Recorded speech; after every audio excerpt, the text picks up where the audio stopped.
Shabbat Shalom, Mishpacha. This is Rabbi Simon Altaf, calling from the east, and our Parshas today is Vaishlach.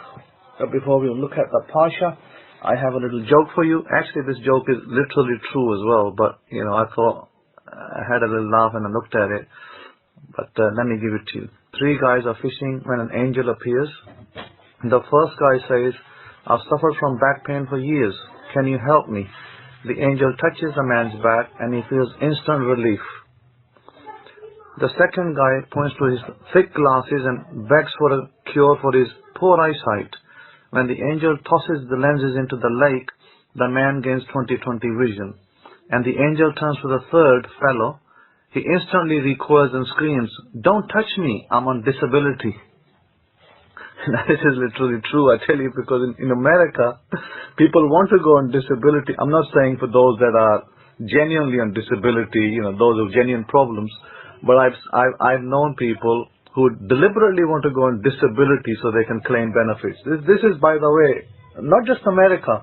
This happens in every country, in Europe as well. So, but it's joke was kind of funny when I read that. I thought, well, yes, that's actually true. It does happen.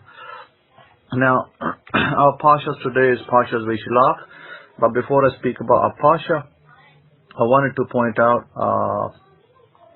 a few things, and those are such, that number 1, we are Bnei Israel, children of Israel. Everything that we do, and I mean everything, doesn't need an explanation, because our Torah is our mandate. Because our Torah is our mandate, and it's the way we live, we cannot go around explaining everything to everybody around us, saying why we do this and why we do that, etc. But let me pause over here. Let me come back to a story, a true story that happened yesterday.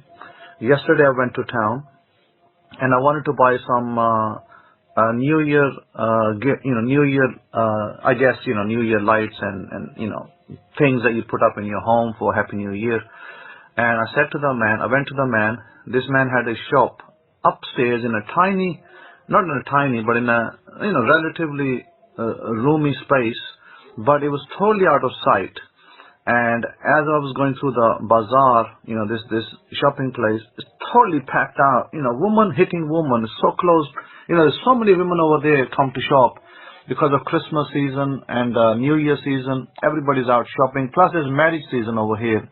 Almost everybody here marries, their families, their daughters, sisters and stuff during this period of December. So what happened was that I went through there was a man standing there by a Christmas tree.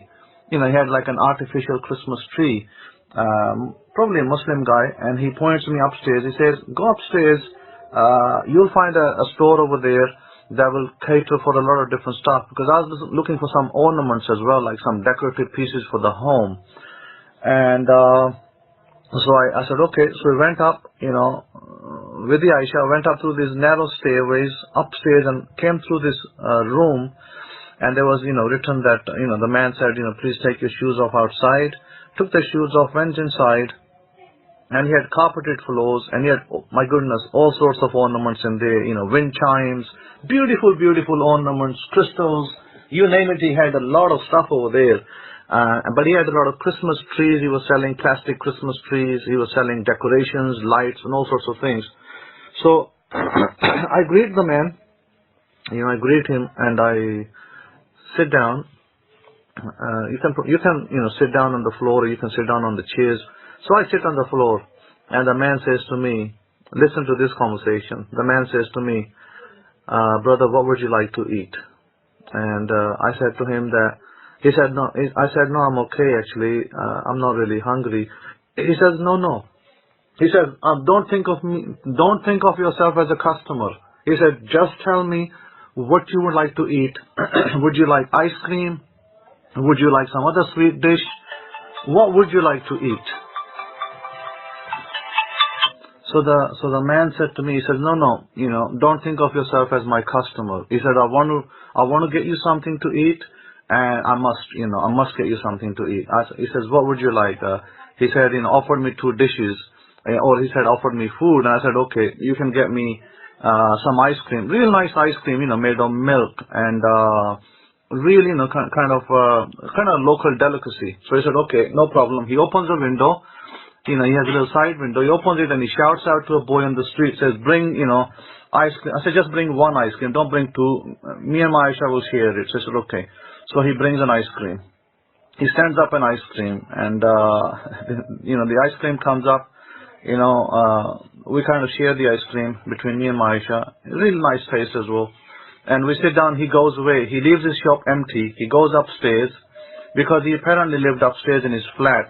And he goes upstairs. He comes back after about 5 or 10 minutes. He is absent from the room, from the shop. He leaves us in the store. I mean, if we were somebody, nefarious, we could have stolen anything we wanted to. And I was thinking that, this man has just left me here, empty store. All his stuff is out in the open. And I thought, well, we are caretakers for him. So he comes back after 10 minutes. He sits down and he starts telling me a story. He says to me that, he has a mother who lives upstairs in one apartment and he has his own family that lives in the top apartment above that. And he said to me this. He said to me, people love their mothers. People love their mothers and they pray for their mothers. He said, you know what I do every day? He says, every day when I come down, he says, I touch my mother's feet and my mother blesses me. And he said, I receive that blessing every morning before I come. I see my mother, I go to her flat, I say hi to her, I make sure she is fine, and I touch her feet and she blesses me. He goes to me, brother, I had this downstairs store. Before this shop, he said, I had a tiny, tiny little stand. Downstairs, I had a tiny stand, and I used to be glad if I can make 150 local rupees to pay for my bills and take some food home. He says, today I own this store. He says, I earn a much more, he says, I make a much more than that I did when I was earning 150. And he says, not only that, he says, another guy that was probably related to him, he comes down and he says, this man not only owns this store now, he says he owns the whole market downstairs. And this man says to me, this is my mother's blessing. This is only because my mother has blessed me every day. I love my mother, and so much so that I touch her feet every morning when I come down. And I said to the man, I said, good on you. I said, Baruch Hashem, that, you love your mother and you touch her feet. And I said, there are people in the world that don't even care about their mothers. Forget about touching their feet. They probably, curse their mothers. So I said, I'm happy to see that you have that mindset. And he goes to me, my father is very skilled and I was young. I was only 18, 19 years old. My father grabbed me by the neck. He said he made me study the Quran. I studied the whole Quran. I memorized the whole Quran. And my father one day called me from the mosque and he said, you're getting married. And he said he marries me to this woman who's slightly older than me. And it turns out afterwards that the woman has some kind of mental issues. She's not able to take care of the home properly, and I had to obey my father, and I ended up marrying this woman. Now I have 2 children. She doesn't know how to take care of the children. They are failing in their school. He said I pay about $100 fees every month for tuitions, and still they are failing in their school. She's having a hard time. I've taken her to every doctor in the city, and I'm not getting anywhere edgeways with her. And he says, I'm about to get married second time. And I want a wife that can take care of my home, take care of my kids. He says, I will give her anything she wants to eat. Food-wise, she'll have no problem. I don't want a greedy woman who's just looking to fill her pockets. And I said to him, this is going to be your second wife? He says, yes. I said, well, may God bless you, give you a great wife ahead, and may you have a wonderful life with her, that you may live your life with your children and your children's children.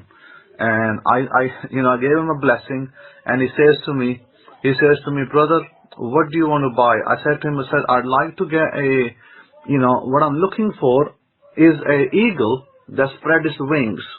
I like to get an eagle with wings spread like an ornament. And I'm looking for some New Year decorations. And I'm also looking for an elephant with a snout up. And he said to me, I will get you those. He says, right now, Christmas season, everybody's into Christmas. He says, as soon as 25 December goes, I will take all this Christmas stuff away, and I'll be putting New Year stuff over here. So you must come back on the 26th, and I will have new stuff over here. And as for your eagle and your elephant, he said, I'll get you a beautiful eagle and a beautiful elephant. I know about those. I will order them for you, and you come back, and they'll be here for you. Whatever, he said, whatever you want, you just tell me, and I'll order it for you, and you'll have it. And he goes to me that you're my brother, and he says to me that no price. I said, what is the price? He says, no, I will not give you a price. He said, you will get whatever I pay. That's what you will pay. He says, don't even think about price. So I asked him. I said, can I take some? So I asked him for some items. I get a real nice crystal, decorative crystal that has about 4 crystals on it, like a design. I get a real nice ship. You know, it's like a little ship that's got a little lamp on it, a little clock on it. Beautiful, beautiful ship. You know, kind of all made of plastic, and looks really nice as a decorative item. So I get that, and he, you know, discounts that. He discounts the other item. Then I get a wind chime from him and discounts that as well. And he gives me a discounted items. So I thank him. And I say to him that my family, you know, may know some women who are marriageable, who are of marriageable age. And if I come across anybody, you know, that you desire as a wife, that's suitable for you as a wife, I will let you know. And I said the woman will be not a greedy woman, not a woman after money, but be a woman that will be for your family and for your house, that will take care of you and your kids. So I said, if I, you know, because I know some families that have ladies, and they ask me, they say to me, do you know anybody who's a good suitor for marriage? And I said, well, if I happen to go across to those families, then I will present your name to them, because you look like a good man, you have a business, and surely you deserve a good wife as well, that, you know, you may look after, who may come and look after your family and look after your home.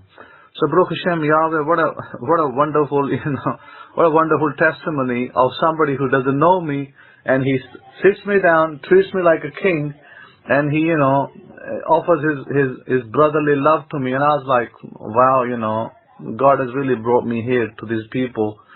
What a wonderful, you know, blessing this is. And so I, you know, go home, marry on my way. But like I said, as I was saying to you earlier, that we are Yisrael, we are the people of Israel, we're the children of Israel. We don't have to tell everybody everything we do. I was reading the story. In fact, I was listening to a YouTube video in the local language of a Jewish man who lived in Pakistan with his family entire life, and late in his 60s, he ended up migrating to Israel about 7-8 years ago. He migrated to Israel. He's in his 60s about now, and he was giving his testimony how he lived in Karachi and how he had a business over there, and finally ended up going back home. But he still has a love for Pakistan, and he still travels. He travels the U.S. He's in Israel, in Tel Aviv, and he was giving a testimony to a Muslim man from there who was recording it. Actually, it was a fantastic testimony of his life, how he was, you know, his family was here, and they ended up migrating eventually because things changed. You know, after 9/11, as you know, things changed, and the Jews became a pariah over here. You know, anybody who would call themselves Jewish would probably be persecuted. So for those reasons, he shifted his business, and he was saying that his business was buying scrap metal cars, processing them, and then selling them on, send them on to India and Pakistan, countries like that. And I was like, wow, see, these people, everywhere you go, right, you'll find the Jews in business, either in property, real estate, or some other kind of endeavor. So, Baruch Hashem, Yahweh, that's just a little testimony for you. And I wanted to tell you that there are many things that I'm doing over here. And I'm not just sitting here on my laurels counting my days. There are many things I do, and as I gave you once one little story before this, that I ended up saving 10 girls from literally being raped and, being subjected to daily abuse. I had those girls released last month, and also another family that was stuck, somewhere in hardship. I ended helping them. Then there was another family I helped. That's 3 families. That's about, not 3, that's about 13 families. And then there was one other family that I assisted in getting them released from some mishap that they got themselves involved in. And it just happens to be that when you are in the business of negotiating and when you have the right people under you, you can help a lot of people. And it's not always financial. Sometimes it's financial as well. But other times it's more to do with who you know. Not what you know, but who you know counts over here in this country. So right now there is some other stuff going on which I'm trying to help some other people. But in the meantime, what's important to know is this. I can teach you Torah all day. I can teach you Torah all night. I can teach you whole week. I can teach you whole year. I've been teaching it for over 21 years. But it doesn't mean that you will be able to get everything and you will be able to do everything. Some of you will be very bright and you will, go on the ground running after you learn Torah principles. You'll apply them in your life and you'll be suddenly successful in everything you do. Some of you will try to grapple with them and wrestle with them. You have a hard time trying to fit them in your environment. Others of you will be going at a certain pace that you can afford to make, so that you don't upset your families, you don't, rock the boat, and you continue to do the best you can. So everybody is at a different level of Torah. Nobody is at one level. And obviously, it's never the case to be at one level. So this is the way it is. There are no such things as coincidences. There's only God incidents. Whenever you are at a place, something happens in your life, know for sure that God brought you to that place and you are meant to be there. And you are meant to take care of that action or that endeavor that God has brought you to. Whatever that is, you must know that you are meant to be there and you will take care of it. Baruch Hashem Yahweh, I wanted to point out that I am petitioning for Florence from Australia. I haven't forgotten you, Florence. And I'm also petitioning for Jacob's brother-in-law. I haven't forgotten that either. In the midst of everything I do over here, I do remember my family back in the US, back in Europe, back in other countries. I am not forgotten. Everything is in my mind. And I'm sitting here, and I'm truly, this is a light. We are a light to the nations. When I sit here, and when I read the Torah, and when I sit and do the prayers, everybody sees. People look what this man is doing. And news carries forward. Also know this, that the God of Israel is glorified everywhere I go. Wherever I go, the God of Israel is glorified, because that's the only God I speak about. I don't speak about any other God. I speak about the God of Israel to the people over here. And such is a story over here. The people are in a great amount of deception and bad teachings and wrongful teachings. But my job is not to fix all their teachings. My job is to display Torah, display my life to them, and let them see how I live, how my family will live and lives continuously. I made these copper plates. As you know, the copper plates with the 10 Commandments, the copper plates with the Psalm 23, and with the Deuteronomy 6:4, the 72 names of God, the 42 names of God. They are displayed in my home over here. They are displayed. I framed them up and I displayed them in my home, let everybody see. I have pastors coming over here, sitting down, talking to me, and telling me about their endeavors, and I tell them one thing, that I serve the God of Israel, and I have no need of anybody else. And I have no need of anything else. That the God I serve is sufficient to provide all my needs, and Torah is the standard I live by. I do not live by some church standard. I do not live by some tradition standard that church may have created or synagogue may have created. I said I live by the standard of God. And that standard is written down. It is handed out to our people. We are the progenitors of the Torah. We have it, we follow it, we obey it, we do it. And I keep reminding these people that come to me and my Aisha, I keep reminding her that whatever happens, Simon Altaf will always do what the God of Israel says, no matter what anybody else says. And you know what my Aisha said to me? She said, I will follow you wherever you go. Whatever you do, I will do. And that's basically, and I don't even pressure her. I don't say to her that you have to do what I do. I don't say to her to leave her tradition. If she wants to follow me, Baruch Hashem Yahweh, she's welcome to do so.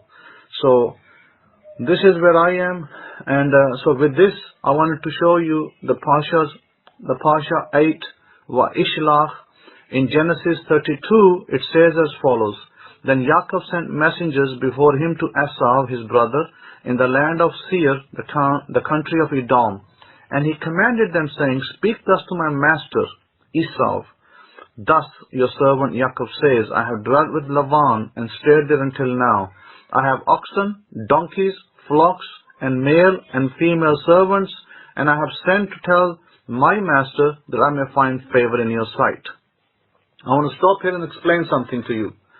Jacob, at this point, had left his home where he was working for, probably nearly 20 years. And he left this place, and he is now on his way back to his father's house, back to his home. And he has, these people, Esau is his brother. Esau is his brother from the same mother. And of course, he's after his blood. And look what Jacob does. Jacob is strong. He's a rich man. He has cows. He has donkeys. He has camels. He has male and female servants. He has everything. He's very strong financially. He's not a poor man. And at the same time, he has lots of servants, people that could fight for him as well. Yet, Jacob humbles himself before his brother. Now, his brother, at that point, was after his blood. Didn't like him, hated him, wanted to kill him. And then, this also caused Jacob some distress. Now, one might say that, isn't Jacob, isn't the God of Israel with Jacob? Why should Jacob fear his brother? But one must also remember that Jacob is a human being. He is living amongst people. He is not living amongst angels. So he has to deal with people. This is a classical story about Jacob, how he dealt with people on the ground. Classical story. And even though God had said to Jacob, I am with you forever. I will bless those who bless you. I will curse those who curse you. In spite of that, Jacob, he pleads with his brother for reconciliation. He doesn't say to his brother, look, I am blessed. God has blessed me. He's going to bless everybody that blesses me. He's going to curse anybody that curses me. And how dare you try to curse me, or how dare you try to come and fight with me? He doesn't say that. He presents an example of humility. And being a human being, he obviously shows fear as well. So my point in this story is that at this point, we know in the story that Esau, he comes with a brother. God shows supernaturally angels to the brother so that he thinks that Jacob has a huge army. Yet Jacob doesn't have a huge army, but God makes it look like so, that he has a huge army. And the brother comes, he meets with the brother, he kisses him on the neck, and he does reconciliation. This is the story. But my point of presenting this story was that there are times that we have to show humility.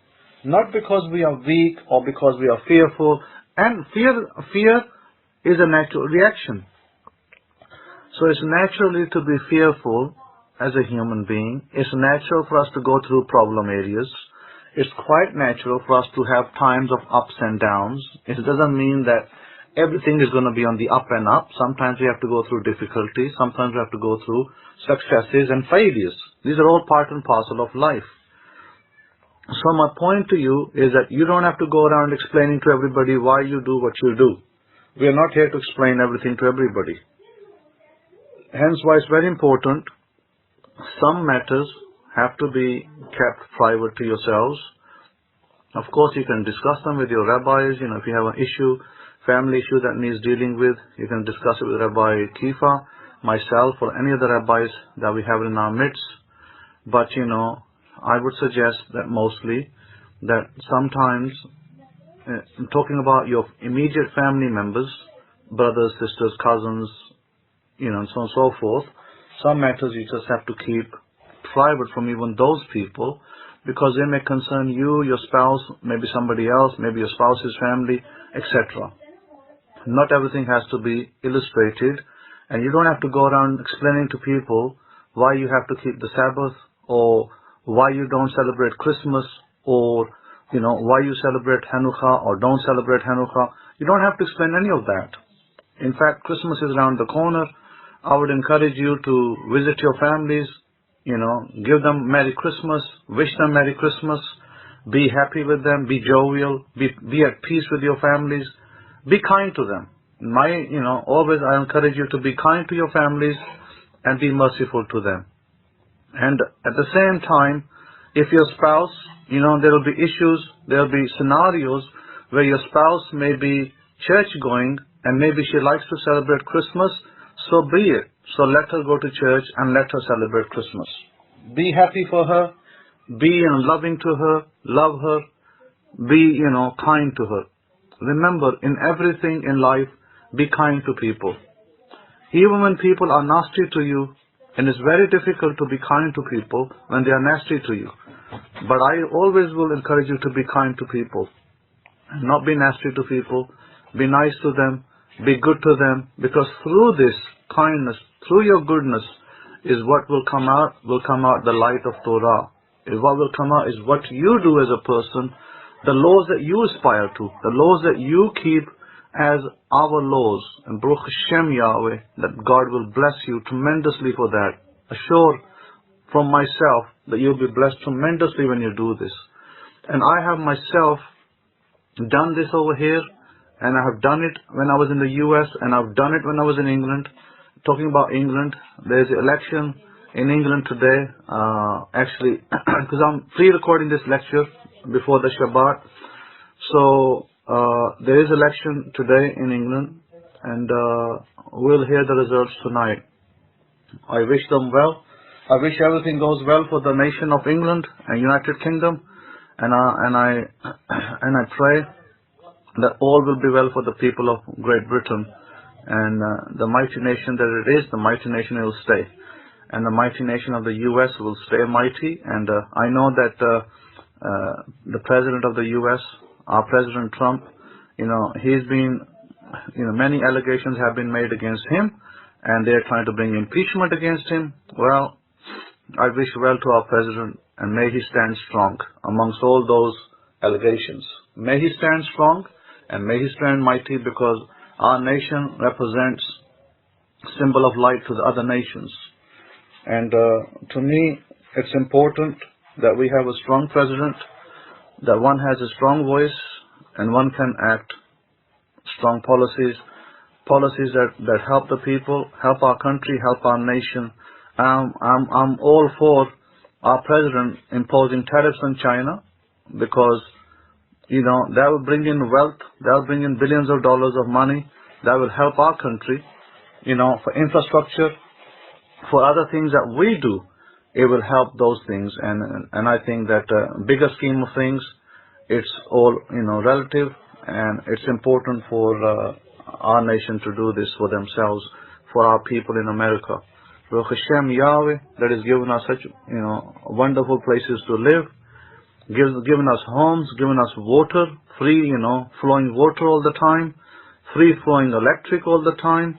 And it's only when you come to third world countries, and Pakistan is on the up and up, it's improving, a lot has improved, it has a lot more to improve, but they're still struggling with load shedding for electric. It doesn't happen as much as it used to. At one point it completely disappeared during the previous government, but the present government, unfortunately, is not able to handle the load, and they are now doing load shedding again. And sometimes electric goes out for a couple of hours a day. It doesn't happen every day, but it happens from, infrequently in the week. Some places more than others. Here it's not so bad. So Baruch Hashem Yahweh for that. And I, always think about the good for the nation of the US, for the nation of United Kingdom, and for European nations. Of course, my students in France and other nations in Germany. Baruch Hashem Yahweh for all these nations that God has placed on this planet, that His children may live in these nations, may prosper, and may shine His light forth to the Gentile world. So last week I spoke about Midbrain meditation that some of you wrote to me, and you acquired the recording for the Midbrain manifestation technique, because with that, when you listen to this meditation daily, in the morning or in the evening or both times, this will be immensely beneficial for you. Because let me tell you one thing. Let me explain the science behind it a little bit. We have the thalamus, we have the pineal gland, and we have the occiput area of the gray matter of the brain. These are areas in the brain that are going to be activated by the midbrain meditation. And these are the areas that are eternally connected with God. These are what I might call eternal areas. They have no concept of time. Time does not exist. Also, they don't care about the how or the why. This is the now area of the brain. What you call now or eternity is the now area of the brain. Time is irrelevant here. When this area of the brain is in sync, then your manifestations will appear faster, because time will not become an object of blockage, and also you will not have a blockage from how and why and logic. Logic, of course, you have to train yourself to kill your logic and to put away time. Those two are the biggest stumbling blocks in anybody's manifestation. They will prevent your manifestation. They will cause you all sorts of anxiety. And, 9 times out of 10 when you fail, it is to do with time and logic. That's what's causing the failure, because they are naturally inbuilt to every human being. When you're born into this planet, every human being is born with those limitations, but you have to overcome them. And so the yogis in India, they know that the areas of the brain in the back are the areas for manifestation. Even they know that. And people like the late Steve Jobs, he went to India to learn the art of meditation, to enlighten the areas of the brain which we use for creativity. And then you saw how creative he was, how Apple has flourished with the iPod, with the Apple phone and the iPads and other things that they brought out. It was all through this man who looked like a hippie, who went to India, spent 4 months there with yogis, learning these techniques. He came back and he applied them, and he was immensely successful. When the founder of Facebook went to Steve Jobs, he asked him, for advice. And what did Steve Jobs tell him? He didn't tell him, hey, go start Facebook. He said, go to India and spend some time over there with the yogis. Learn the meditation techniques. And so Mark Zuckerberg did the same thing. He did the same thing. He went to India and he learned all these techniques, and then he came back and started the Facebook.com website. And that's how his business started off. So my point is that the two of the, richest men in our history, one living and one that's passed on, actually use these techniques I'm teaching you. They use these very techniques to get to where they are today. They're billionaires. So what says that you can't be successful? So take it seriously, what I'm teaching you. Take it very seriously. These are very serious techniques, and the meditation is available free. Those of you that have written to me, I pass it on free to you. You can write to Rabbi Kefa. He will have a set of the meditation that he can give you as well. Do it diligently, do it seriously, remove the time factor. Now tell yourself, write an affirmation for both logic and time. Affirmation should be that time is an illusion. Time is not going to prevent your manifestation. And you're going to tell yourself that you kill your logic. I want you to close your eyes, and I'm going to input these very strong affirmations into your mind. They're going to help you to understand where you need to be present. Mind, expand your awareness. Mind, expand your awareness. Expand your awareness. Expand your awareness. Enable me to think outrageous thoughts. Enable me to think outrageous thoughts. Enable me to think outrageous thoughts. I will have no more limiting beliefs. They will stop right now. I will have no more limiting beliefs. They will stop right now. I will have no more limiting beliefs. They will stop right now. I have killed my logic. I have killed my logic. I have killed my logic. It is no longer a barrier. Logic is no longer a barrier. I see the death of my logic. I see the death of my logic. I see the death of my logic. It's no longer a barrier. I'm in the position of infinite possibilities. I'm in the position of infinite possibilities. I'm in the position of infinite possibilities. Everything has become easy.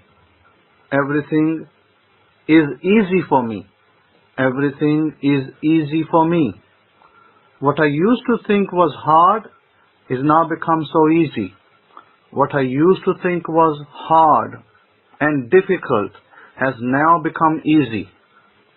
Everything has become unbelievably easy.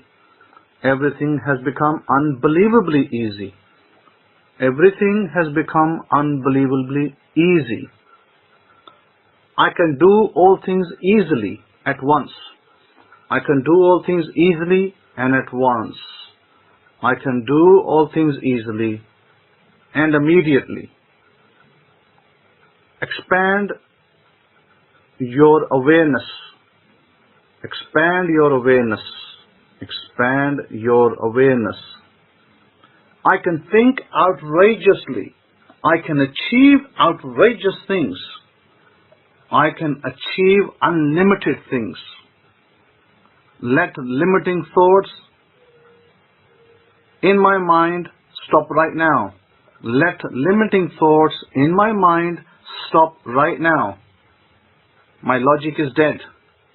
My logic is dead. I see the death of my logic. I see the death of my logic. I now think without limitations. I now think without limitations. I am in the time of infinite possibilities. I can achieve infinite possibilities. I can achieve infinite possibilities. Everything is easy. All my manifestations are easy. All my manifestations are easy. What I used to think was hard and difficult is now easy. What I used to think was hard and difficult is now easy. I can do all things easily. I can do all things easily. Time is an illusion. Time is an illusion. Time is an illusion. Let me not wait for the illusion of the future. Let me not wait for the illusion of the future. Let me not wait for the illusion of the future. I am having my manifestations now. I am receiving my manifestations now. I am receiving my manifestations now. There is no more waiting. There is no more waiting. There is no more waiting. I'm having it right now. I am having it right now. Right now. Right now. Right now. I am having it. I am making it right now. I am making it right now. I am making it right now. I am making it right now. Right now. Right now. Right now. Now. Now. Now. Right now. All my manifestations are occurring right now. In the now. Right now. Now. Now. Now. Now. Now. Now. Now. I live in infinite possibilities. I live in infinite possibilities. My manifestations are occurring right now. My manifestations are occurring right now. My manifestations are occurring right now. My manifestations are occurring right now. My manifestations are occurring right now. Right now. Right now. Right now. Waiting is no longer needed. Waiting is no longer needed. Waiting is no longer needed. Waiting is no longer needed. I don't have to wait. I don't have to wait. I don't have to wait. I don't have to wait. I don't have to wait. Waiting has ceased. Waiting has ceased. Waiting has ceased. I do not need to wait. I do not need to wait. I do not need to wait. My manifestations are occurring now. The God within me is asking, why wait? The God within me is asking, why wait? The God within me is asking, why wait? Eternity is the possibility. Eternity is the possibility. Waiting is a waste of time. Waiting is a waste of time. Waiting is a waste of time. Everything is possible. Everything is possible. Everything is possible. Right now I'm breathing the air of the future. Right now I'm living in the future. Right now I'm living in the future. Right now I'm living in the future. God manifests everything for me. God within me manifests everything for me. God within me manifests everything for me. God within me manifests everything for me. My manifestations are happening now. My manifestations are happening now. My manifestations are happening now. My manifestations are complete. My manifestations are complete. My manifestations are complete. Okay, now you can open your eyes and relax. So everybody get on board. So RSAHK for that wonderful lecture. Right now we're reading and going through the quotes of the day. First quote was this one. We're going to go back for those of you who are just getting on to the recording, listening via YouTube. The first quote of the day was this: you can't build a reputation on what you're going to do.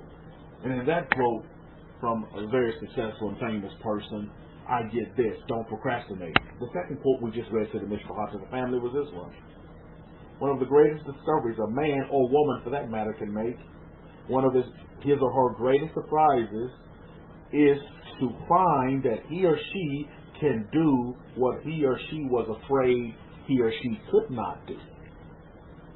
That's awesome. You see, fear raises its head all throughout our history. How many of you understand that? It's because our patriarchs and matriarchs were fearful people. Because why? They were human beings, Mishpacha. So we have to understand and know how to deal with fear. Because believe it or not, fear is going to be with us till the end of time. That's just part of it.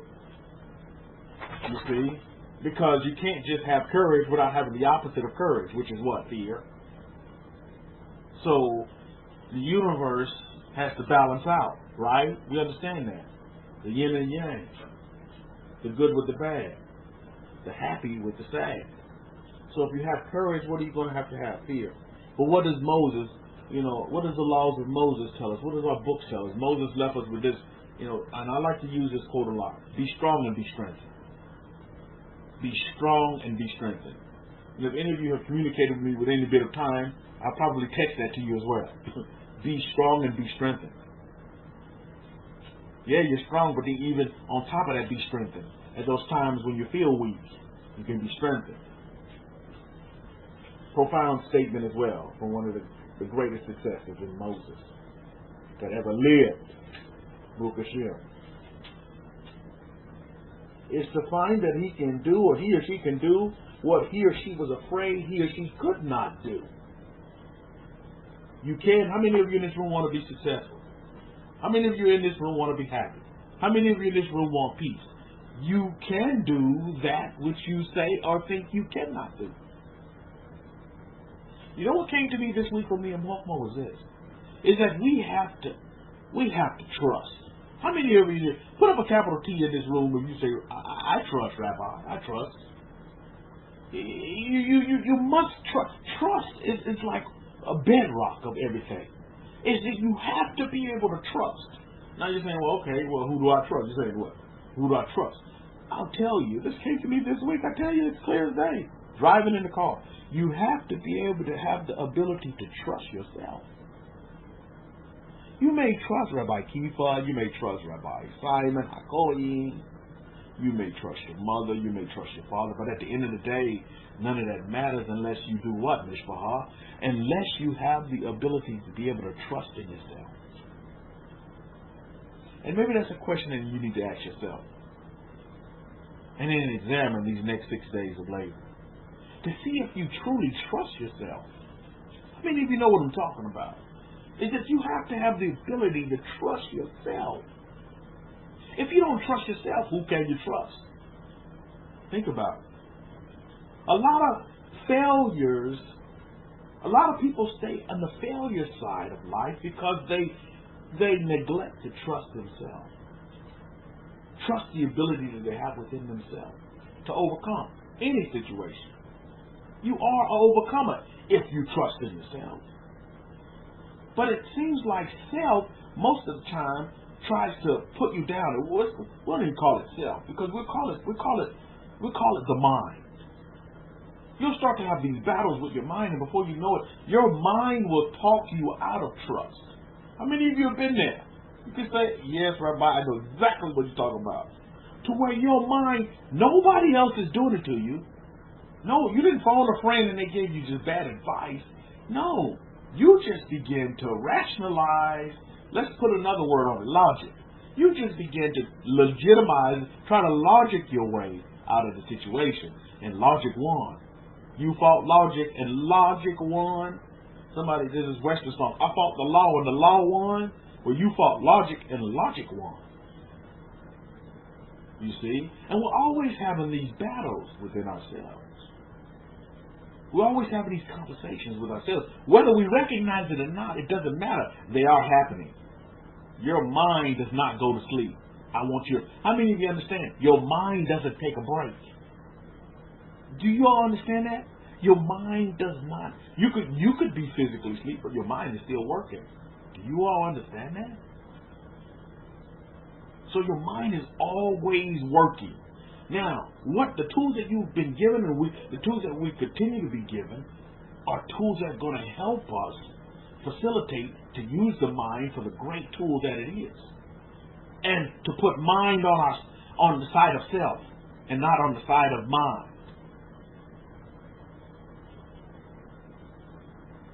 People walk around here saying, if you don't mind, you don't matter. If you don't mind, you don't matter. But we want to put our mind as our ally and not as our enemy. How many of you at one time or another have been mind controlled? To where your mind literally just controlled you. And you were just dictated and moved and like a puppet. You were manipulated. Wherever your mind wanted to take you, you was willing to go there. Anybody in this room can confess up to that? Like, yeah, I was just, wherever my mind wanted, I didn't take any control, or I had no control of my mind. I was just doing what I wanted to do. What my mind would tell me to do, I would just go do it. A lot of people live like that, Mishpah. And they just hop, so they just, they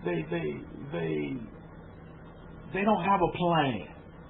And so they just operate on the situation. Whatever situation will come, then they'll operate on however they need to operate for that particular situation. There's no plan involved.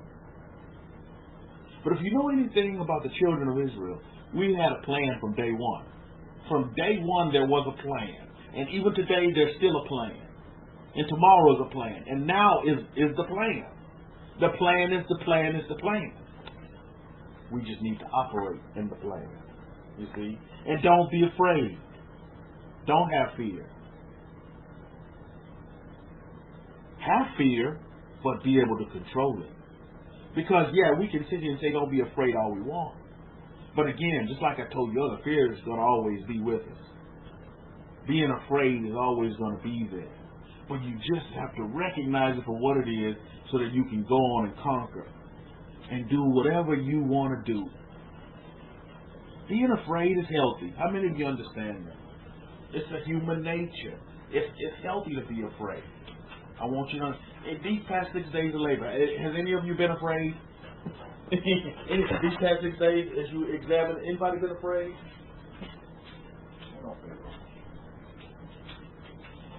Anybody been afraid of anything? Anybody been afraid of any kind of thoughts that may come your way? You know, you get these thoughts sometimes, and then you'll get afraid. You'll get afraid of the thought.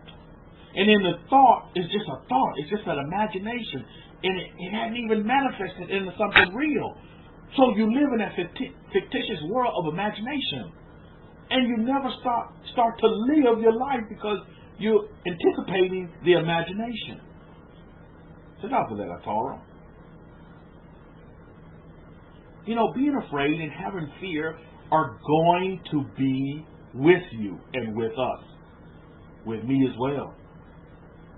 Sometimes we fear what we don't know. Sometimes we fear what we don't see and cannot touch. Sometimes we fear what happened in the past that will some kind of way manifest itself again in the future, like playing the same old record again. I'll give you an example of that. As people come to us seeking counsel, and a lot of it deals with relationship. And one of the first things they'll say, "Ooh, Rabbi, I don't want another wife because my ex-wife did me like this, that, the other, and the third. Rabbi, I don't want another husband because my ex-husband did this to me, blah, blah, blah." So do you see what I'm saying? So they take what was in the past and they project it into the now. And they think, okay, it's going to be the same old record again. When that's truly not the case. You see, they're manifesting the past, or they're manifesting the future. And they don't live in the now.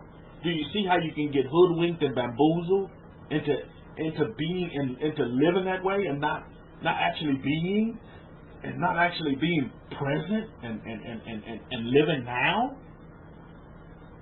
It's very easy. It can be very subtle. Or you find yourself in your meditations where your mind want to take you back to the past and relive, some events that happened in your life. You ever have those things occur to you? And so these things that happen to you to where it'll kind of like stunt you from your now and where you want to be present. And how you're going to live now, go forward now. These things happen. These things can happen sometimes, and that's just all a part of it. Fear, doubt, all of these negative energies have to be there.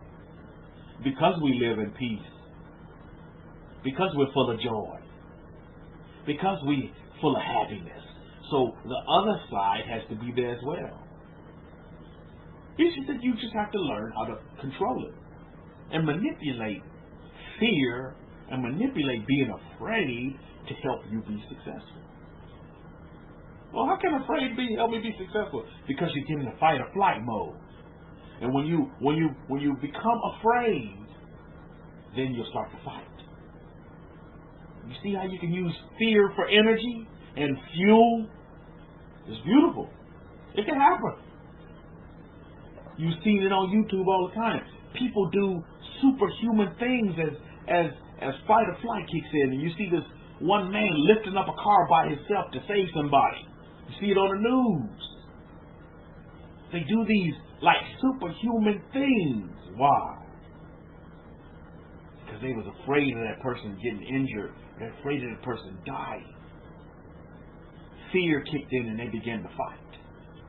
Or fear can kick in and you can begin to fly away. Right? The stuff is real, Mishpachah. Acknowledge it for what it is. You see? Because I'm going to tell you, majority of religion, they want to leave you in fear and in fright. So it gives you whiplash. And these things actually cripple you for actually living the fullness of a life. Or even having any kind of being alive. You can't even be alive. Because you're too busy running in fear. And one of the biggest fears religion throw at you is the fear of self-doubt. The fear of, oh, sinner, chicken dinner. I'm just a sinner. I'm a sinner. And I don't want to go to hell. Anybody know what I'm talking about? So they leave you in that fear mode. Oh, you walk around all day. Oh, I'm a sinner. How can I prevent from not being a sinner? All I think about is being a sinner. I'm a sinner. I'm a sinner. All I think about is I don't want to go to hell. I want to go to heaven. I want to go to heaven. And they put these billboards up. Oh, hell is hot. Hell, you're going to burn in hell. If you don't want to go to hell, get saved. You see all these signs, blah, blah, blah. You're just living in fear. The fear of not going to hell. The fear of missing a rapture. Oh, religion plays on these things and preys on people's weaknesses of fear. Instead of having peace, instead of being full of love and full of peace and full of joy and full of certainty.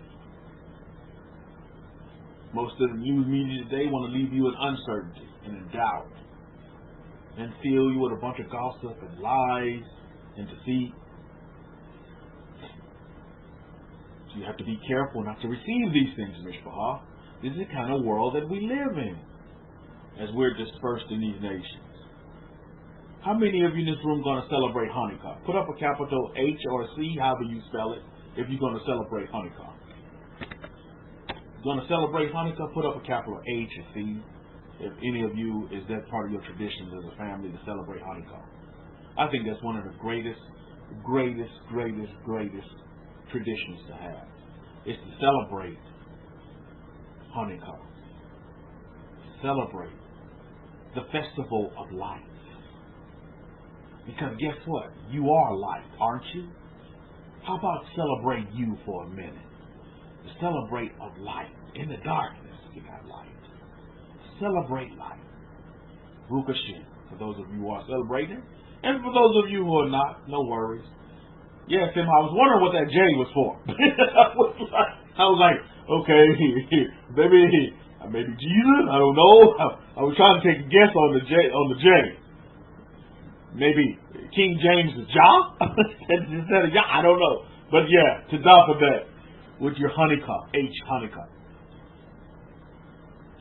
So understand that you are light. And the festival of Hanukkah is a great festival. You know why I celebrate Hanukkah?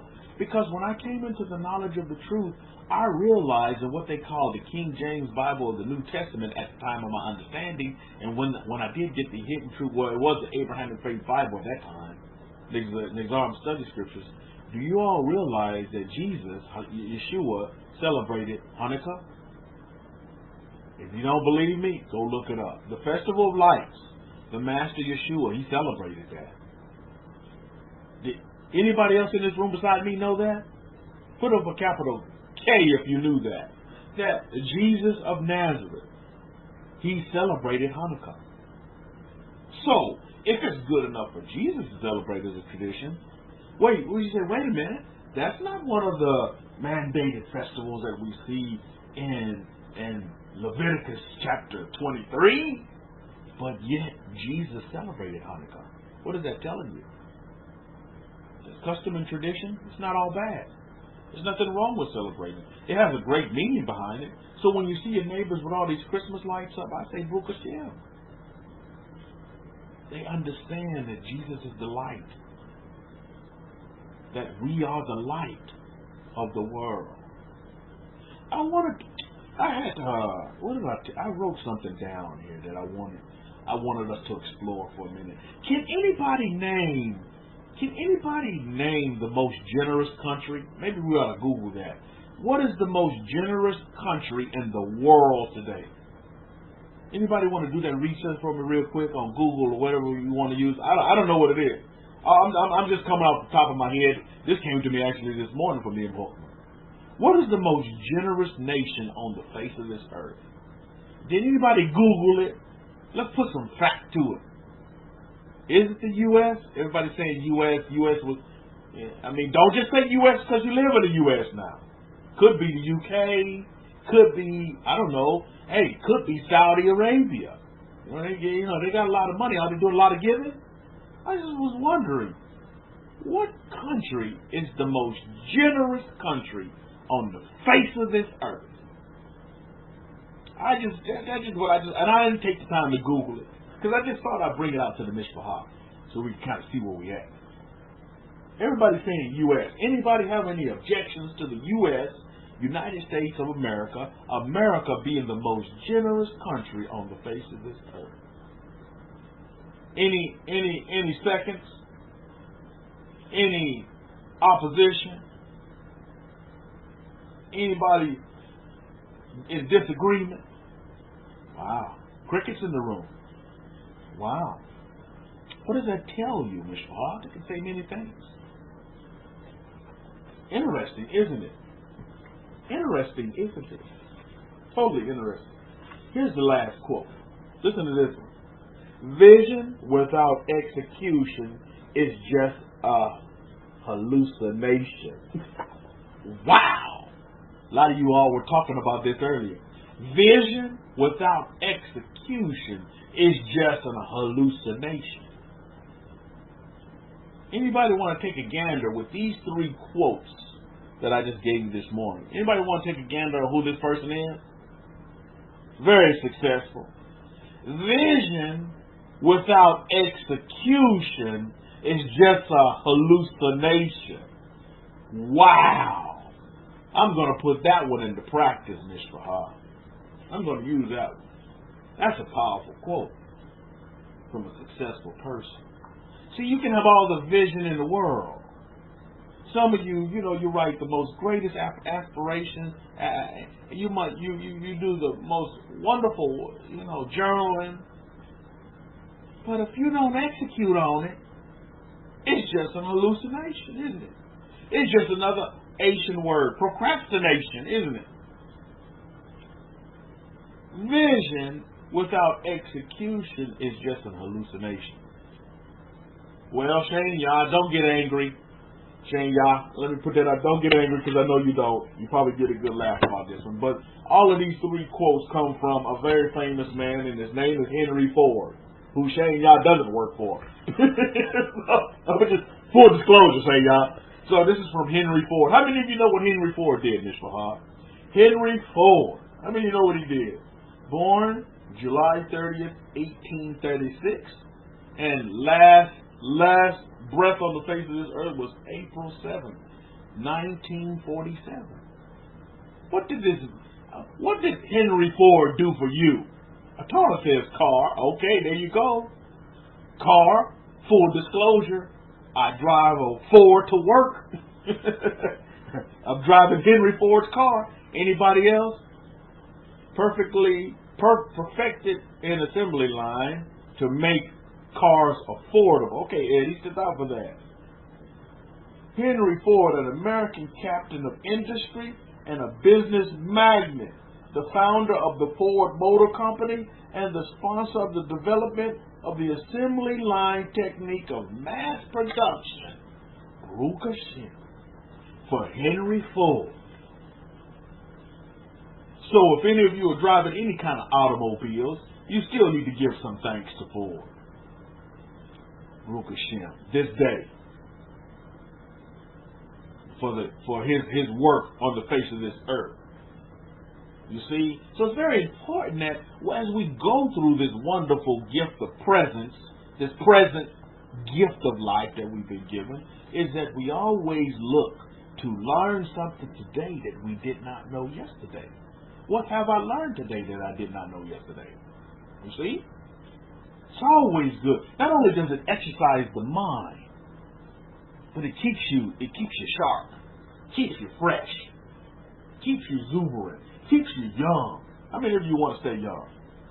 Keeps you young. That's one of my wife's biggest things. Is that she don't want to go old. I say, well, you're going to always be young because you don't want to be old. So just say that you're young. Live young, be young, feel young, and say you are young and you'll be young. That's real. There you go. Tar says, I am young.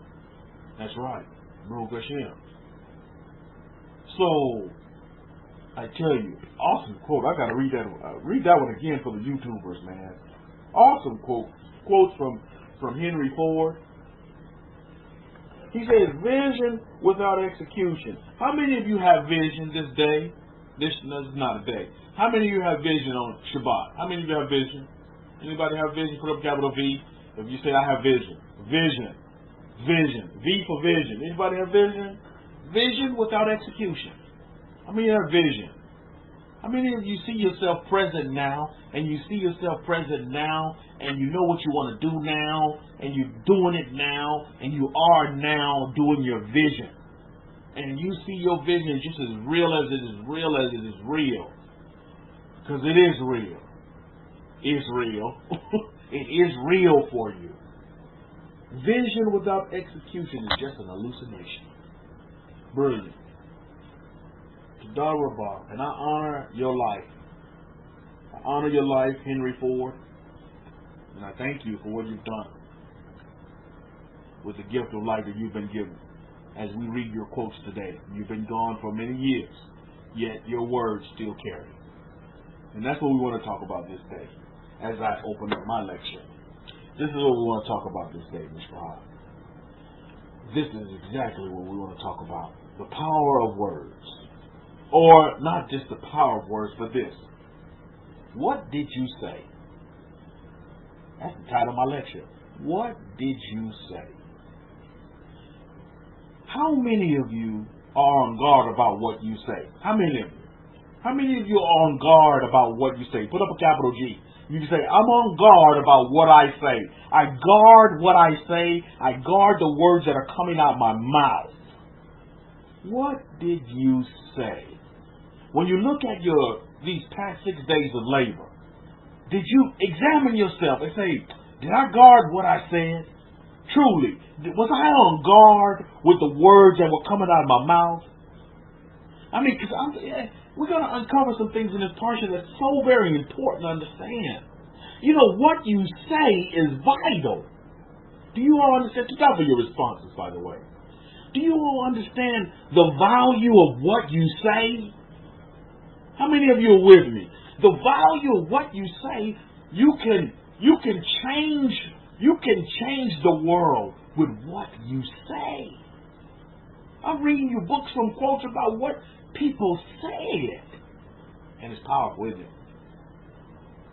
You have to be on guard and guard what you say, Ms. Bahar. This stuff is so very important and vital. This is probably one of the most important lectures that can be given. It's to guard what you say. Be on guard what you're going to say. Make sure you construct what you're going to say in yourself. Make sure it's coming from self and not from mind. That's the first point.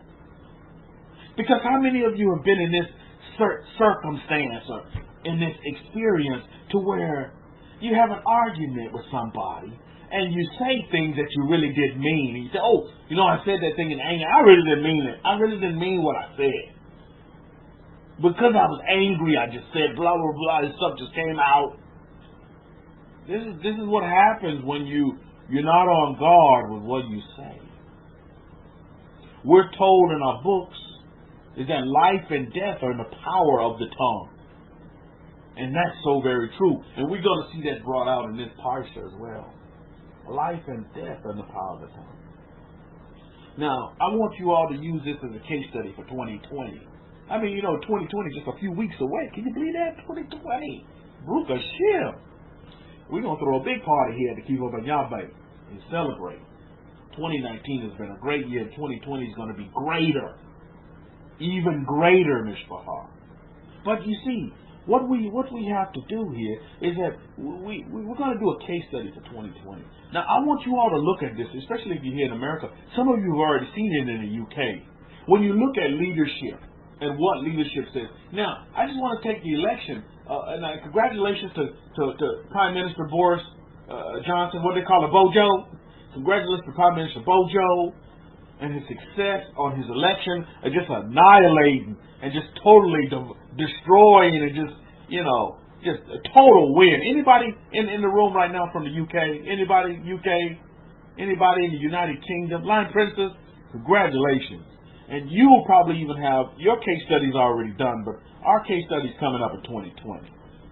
Now, when you put those two people who was it? It was Bojo, Boris Johnson versus, what's the other guy's name, the other chappie over there? You put them next to each other, and you just look at the words that came out of their mouths and the actions that they presented, and the actions, the things that they did, in their election campaign. Now, which one of those characters, Lion Princess and Lion King, would you say was more positive? Which one of the people would you say that they had more positive energy, wanted to do positive things for the country, and just was all around more positive? Lion Princess says Bojo, hands down, Bojo. Now, so this is just a case study. Do you see that positivity will win the day every time? But when you're thinking negative and negativity and wanting to just tear people down, life and death in the power of the tongue. And Bojo has been granted more life in the prime ministership because he stayed positive. Now, for us in America, we have a case study coming up in 2020, don't we? Now, I just wanted you to look at whoever the two candidates going to be for president here in America. I just want you all to pay attention to what they're saying. The words that are coming out of their mouth. Is it positivity or is it negativity, tear down and slander and blah, blah, blah, and gossip and lies? I only want you to just study human nature. I guarantee you will see. And I tell you what, you heard it from Rabbi Kefa. What happened in the UK is a precursor of what's going to happen here in America 2020. You heard it from Rabbi Kefa, I'm telling you. Now, could we say, Lion King and Lion Princess, that the election was a total blowout election? Can we say that? Is that fair? I mean, I'm not in the UK and I didn't sleep at a Holiday Inn last night. But can we say there was a blowout election for the Conservative Party? Total blowout. They just dominated. It was like Princess said, it was an earthquake. And I'm pretty sure this probably wasn't anticipated. I'm pretty sure they thought it would be a lot closer than what it was. And that goes to show you the power of positivity. Talking positive, doing positive things, taking positive action will reward you with positivity, not negativity at the end of the day. Great case study. America, our case study is coming up here in 2020. Great case study. And it's already starting already. And I can guarantee you, you see, don't take human beings for some idiosos or some stupid people. Human beings are very smart. Especially Americans, very smart people. And you see, they want to run with all this mumbo jumbo, all this talk, blah, blah, blah. At the end of the day, I will tell you, human beings are smart. And they will make smart decisions. You've seen it in the UK, and you will see it here in America as well. Don't believe the hype about all of what they're saying in the news media. At the end of the day, you all are students of human nature. And I want you to understand that human beings are smart people. And at the end of the day, we all human beings. And we all need to learn how to get along with one another in peace and love and enjoyment and happiness. That's what it's really all about. That's why you can go and spend Christmas with your family and have no problem. Go to and partake and just, have a joyous time with them. No problem. Wish them Merry Christmas. Just tell them have a marvelous time, wonderful time. Bring peace and love and usher in joy and this coming up new year. And build relationships, positive relationships with family members, friends, and loved ones. That's just beautiful. At the end of the day, you're Israel. You're in these strange lands. Don't try to make this land your land. It's not your land. You're in a stranger's land. Don't forget that our forefathers were slaves. So don't run around here trying to treat people like slaves. Or judge people or be judgmental of one another. That's totally not fair and that's totally not right. We're human beings at the end of the day. And we all live and breathe and we all come from the Creator of all things. And that needs to be on the forefront. Not your religious banner. Because if you're in this room, we don't run with religion. This is not a religious room. This is a room that does God's will. That's what's up. The God of Israel's will. We just do it. We're doers of the word. And we let religion run its race, run its course. And we'll run the marathon for the God of Abraham's way of life. That's the marathon that I run. And that's the marathon I know that the majority of you in this room run as well. Shabbat shalom to you, warrior of the true God, Baruch Hashem. So that's what's important at the end of the day. Now, how many of you heard the news here about the shooting of some Jewish store? I tell you, that was horrible. Now, remember, we've always said this. Stay away from these groups that are calling themselves Hebrew Israelites, blah, blah, blah, blah, blah, blah. We told you that these groups were on these FBI hate group lists. And sure enough, did they not show their fine colors? Passing judgment. We're not in the role as children of Israel to judge. We're here to be a light to the nations. And that's not an example of light. And that's not an example of my Hebrew ancestors' way of living and way of life. Totally not. We don't do that. You see in this parsha alone. Now, can anybody tell me, Yitzhak had what? He had 2 sons. What were these sons? Let's get real here for a minute. Isaac had 2 sons. What were their names? Come on, let's put our Torah student hats on for a minute. Okay, Esau and Jacob. Stop, Eddie. Esau and Jacob were what? What were they? What were they? Brothers, right? Yep. And what were they? They were twins, weren't they? To top of that line, princess, they were twins. Eddie said they were both brown. Indeed they were. Indeed they were. But they were twins. They were twins. Brothers from the same mother. They were twins. Twin brothers. Now, yeah, they had a dispute. Yeah, they couldn't get on. Yeah, there were some issues with birthright. One brother giving it up, which he didn't have it in the first place, but he gave it up. So the rightful birthright ship went back to the rightful person. Our God is just and right and fair at the end of the day. So events are going to occur that's going to make things just right and fair. That's just what's going to happen. That's our history, and our history won't change. The Jewish history, the Hebrew history is based on just right and fair, and that's what it's going to be, because our God is just right and fair. So the twins, they have a dispute. But at the end of the day, I want you all to realize this. They're brothers from the same mother. They're twins. And so they have this dispute. But you don't see one jumping on the other. Okay, it came to a point where he said, okay, yeah, I'm very angry with you because you stole my birthright. I'm paraphrasing. Now, my blood is boiling. I have a hatred towards you. Now I'm going to kill you. No, we understand it didn't happen. It did not happen that way, did it? Surely it did not happen that way. To where blood was spilled. So tell me today, in 2019, why is blood being spilled? With 2 groups or peoples or human beings that's supposed to be serving the same God. And then you want to throw God in and say, God told you to do that? No, God don't spill blood. Not human blood. Now we understand in our covenants that blood is the sealer for the contract, for the covenants that were made. And that's animal blood. That's totally different. But to take another human being's life, Don't put God in that. Sorry.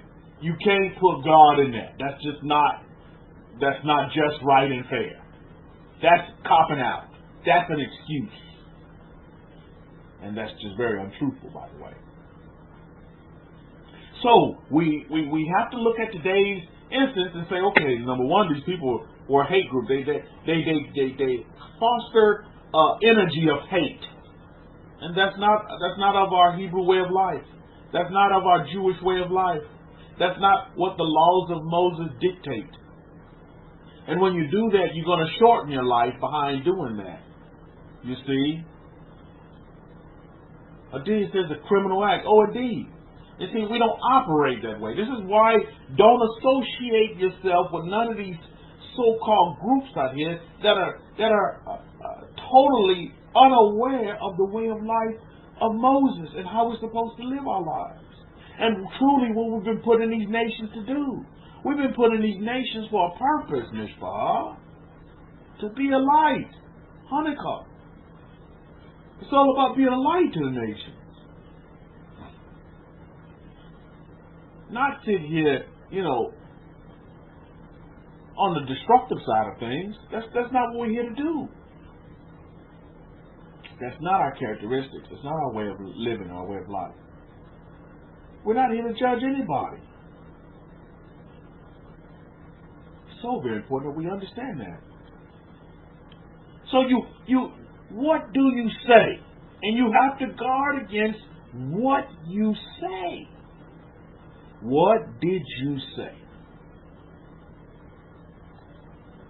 This is a very important lecture, Mishpah, because I want all of you to really think twice before you say anything else going forward these next 6 days of labor. What did you say? Because how many of you understand what you say can come back and truly bite you in your buttocks, in the gluteus maximus? What you say will come back and manifest itself to you in exactly what you say. So you understand? This is why we do our affirmations, why we do our visualizations, because we're changing the whole structure about how we see things and how we say things. Isn't there a toy called Seek and Say? See and Say or something like that? I think there's a toy called See and Say or something like that. But that's very important. Very, very important. And right now, we're going to pull it right out of our Torah, how important this really is. And the history, the stories that we see in our Torah. I'm going to just pull one of them, for example. Now, for this, we're going to go back to, we've got to set the stage. We're going to go back to Genesis chapter 30 here. And we're dealing with Rachel or Rahel. And again, I read from the Abrahamic-Faith Bible. If you don't have this Bible, please get it. It's the best Hebrew roots Bible you want to get, with great commentary, great history, and written by and transliterated by a Kohen. My goodness. By a son of Aaron. Genesis chapter 30, verse 1. And now when Rahel saw that she bore Yaakov no children, Rahel envied her sister and said to Yaakov, "Give me children or else I die." I want you to remember that. What did Rahel say? Give me children or else I die. Wasn't that her words? Come on, Mishpah, stay with me. Give me children or else I die. That's just, what did she say? What did she say? I want y'all to see that. What did she say? Let's continue reading on for a little bit. And Yaakov's anger was aroused against Rahel, and he said, Am I in the place of Elohim, who has withheld you from the fruit of the womb? So she said, listen to this. Look at Genesis chapter 30, verse 3. So she said, Here is my maid Bilhah. Go into her, and she will bear you a child on my knees, that I also may have children by her. You see, okay, there's a lot of things going wrong here. Number one, time. Rahel felt like she didn't want to wait for her womb to open up. So she's going to manufacture, or could I say womanfacture it. She's going to say, God's going to bless me with a child through my handmaid. That's how it's going to go down. so that I can be happy.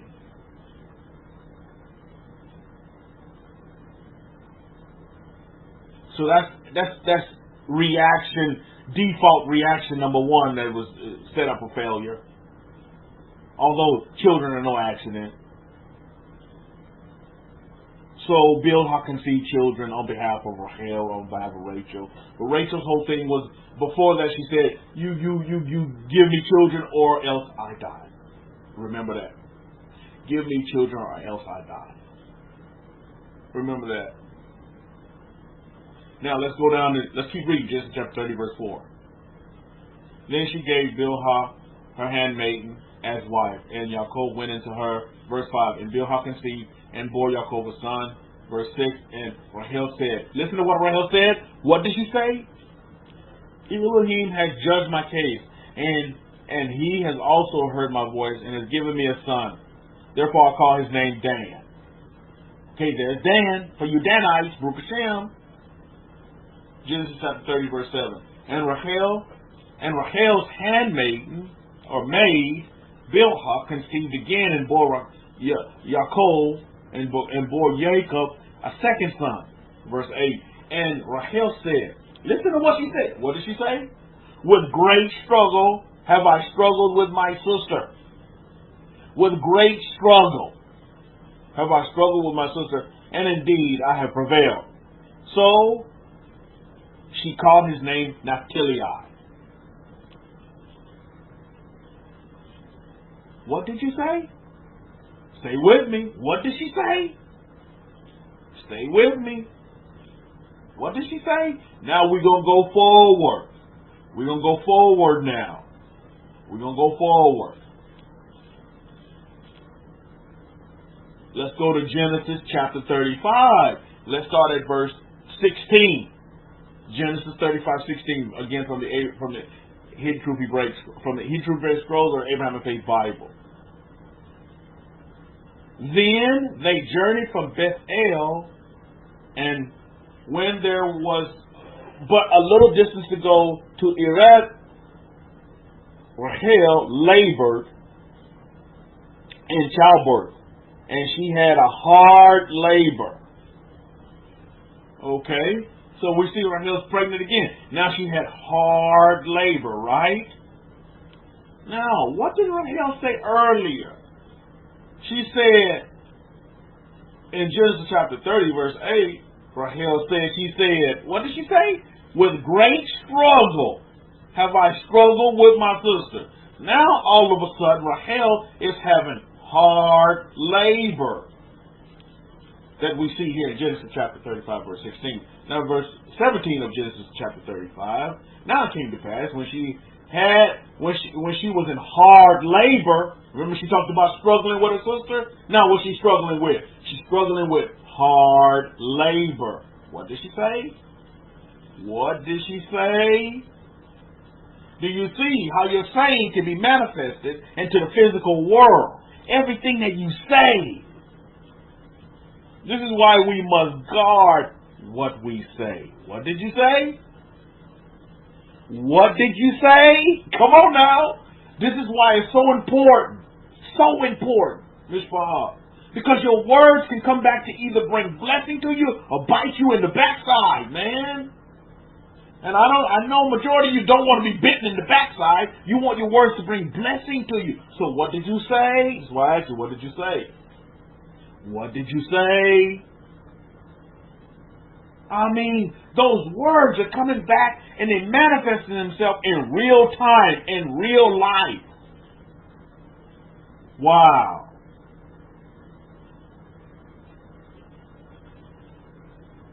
Genesis chapter 35 verse 16 talks about some hard labor. Genesis 35:17, now it came to pass when she was in hard labor that the midwife said to her, do not fear, you will have a son also. Look at verse 18. And so it was, as her soul was departing, for she died, that she called his name Ben-Oni. But his father called him Binyamin. Verse 19. So Rahel died and was buried on the way to Iraq. that is Bethlehem. Or Bethlehem, Baruch Hashem. Rachel died. Doing what? What did she say? What did she say? How did Rachel die? Doing what? Give me children or else I die. She died what? Bearing children. What did she say? Are you with me, Miss Bahar? You better watch. I'm telling you, you better guard against what you say. Everything coming out of your mouth needs to be blessings, abundance, infinitely abundance. Just speaking it. Because guess what? Just like Lion Princess said, self-fulfilling. She died in childbirth. Self-fulfilling. The words that you speak will come back and meet you in physical manifestation. That's why I ask you, what did you say? Come on now. What did you say? Not only that, we see that Rahel she struggled with her sister, thus struggling in childbirth. And then she also had this envy for her sister. We just read it in Genesis chapter 30, verse 1. And now when Rahel saw that she bore Jacob no children, Rachel envied her sister. Envy is not a good quality trait to have, a characteristic. You shouldn't be running around here envying nobody. You don't have time to envy. You don't even have time to time. There's no time for you to. There's no motivation. Why waste your energy on envying somebody else? Your motivation and energy should be on what do you want to be successful at and go out and get it. Relationship, job, career, whatever it may be. However you see success. Because the creator of all things wants you to be successful, wants you to be happy, full of love, full of joy, full of peace. That's baseline for all humanity. Throw that religion in the garbage, man. How do you find love? How do you find joy? How do you find peace? We should all have the mentality as human beings to leave the world in a better place than we found it. Leave your world in a better place. You don't have to go across many oceans and many rivers to do that. It can happen in your neighborhood. It can happen in your own home. Leave the world in a better place than you found it. Raise and rear productive citizens that are going to do great things for humanity. And invent and create great and marvelous things that's going to be for the betterment of humanity. To leave the world in a better place than you found it. Baruch Hashem. That's brilliant. Throw all that religion's mumbo jumbo in the garbage.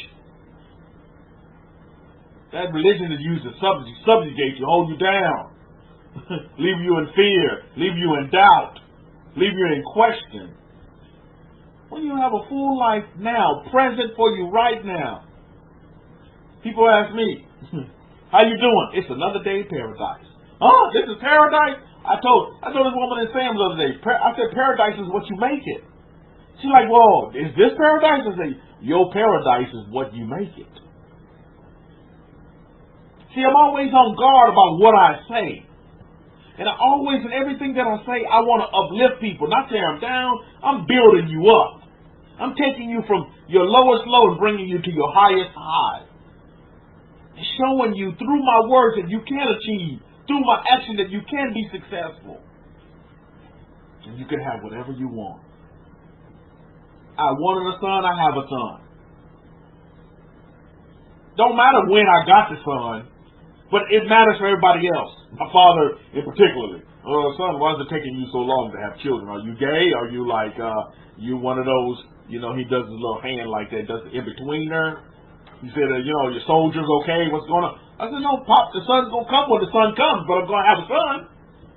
Does it matter when? Now I have the son, Nakshan is here, and now just crickets in the room. Because the son is here. Does it matter when he comes? Doesn't matter to me. I just always told myself I'm going to have a son, I'm going to have a son, I'm going to have a son, I'm going to have a son, I'm going to have a son. I have a son. I have a son. Baruch Hashem. I'm in heaven, Mishpah. I'm telling you, my paradise is now. I don't have to wait for no paradise. No, your paradise is present now. How many of you have that same sentiment? Your paradise is now, Mishpah. And if you don't like your paradise, change it. You have the ability to change your paradise right now. Newsflash, you coming right back. You may leave this world, but guess what? You coming right back to it. You coming right back. You're coming right back. So why not? While you're in this world, have a successful life. But it all starts with what you say. What are you saying? You know, meditate on that this Shabbat. Look at, and then these next 6 days of labor, look at what you say in your conversations as students of nature as you come in contact with humanity. You're going to come in contact with humanity. Guard what you say. Because that stuff will come right back and bite you in the backside if you're not careful what you say instead of bringing blessing to you. Well, he said he was going to do that, and he did it. He said he was going to get that car, and he did. He said he was going to get that new house, and he did. He said he was going to get that new business, and he did. What are you saying? Oh, I'm going to try it, but it may not work. Well, guess what's going to come back to you? Try and not work. Do you get it? Well, he thought about getting that wife. Well, Again, what did Henry Ford say? Vision without execution is just an hallucination. You don't want to live in a hallucinative state.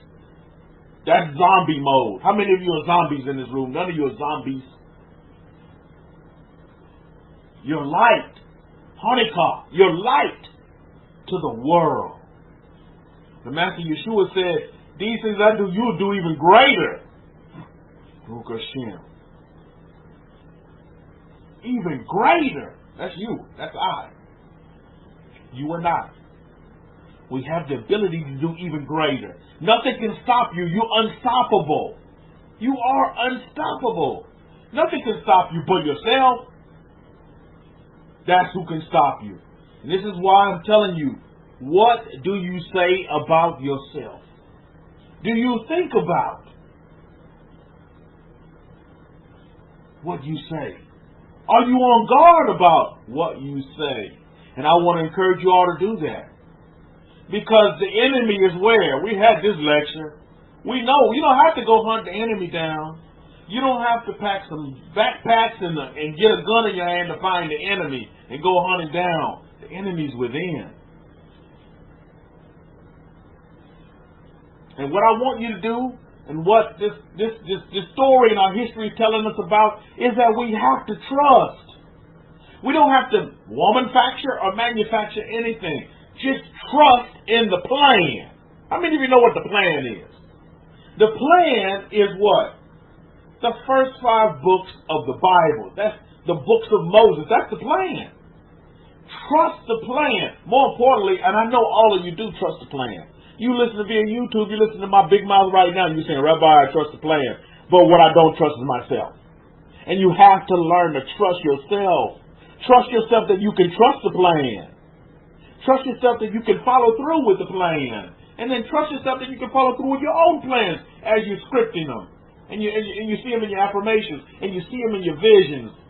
As you vision yourself now in the present, having that job presently, having that car presently, having that brand new home presently. You're sleeping in the bed. You're driving the car to the Walmart, to the Costco's. You're honking your horn at the neighbor. Your neighbor telling you the car is beautiful. It's congratulations on the new home. It's real. It's real because it is real. You just got to make it real. say that it's real is real. And don't discount. Trust in yourself. Trust in your words. You trust in God's words, but you don't trust in your own. I would encourage you all this day to trust in yourself. Self-trust. See, mind will tell you don't trust. But trust in yourself. Self will tell you, yeah, you can do anything. You're more than a conqueror. What was one of Henry Ford's other quotes that he talked about? He talked about what is the greatest surprise for man or woman? It's to find that he can do what he or she was afraid he or she couldn't do. Wow, that's good stuff, right? He was afraid to find. That's what the greatest things, greatest discoveries for man or woman is to find that he or she can do what he or she was afraid he or she could not do. You can do it. There's nothing on this face of this earth that you cannot do. What are you telling yourself, right?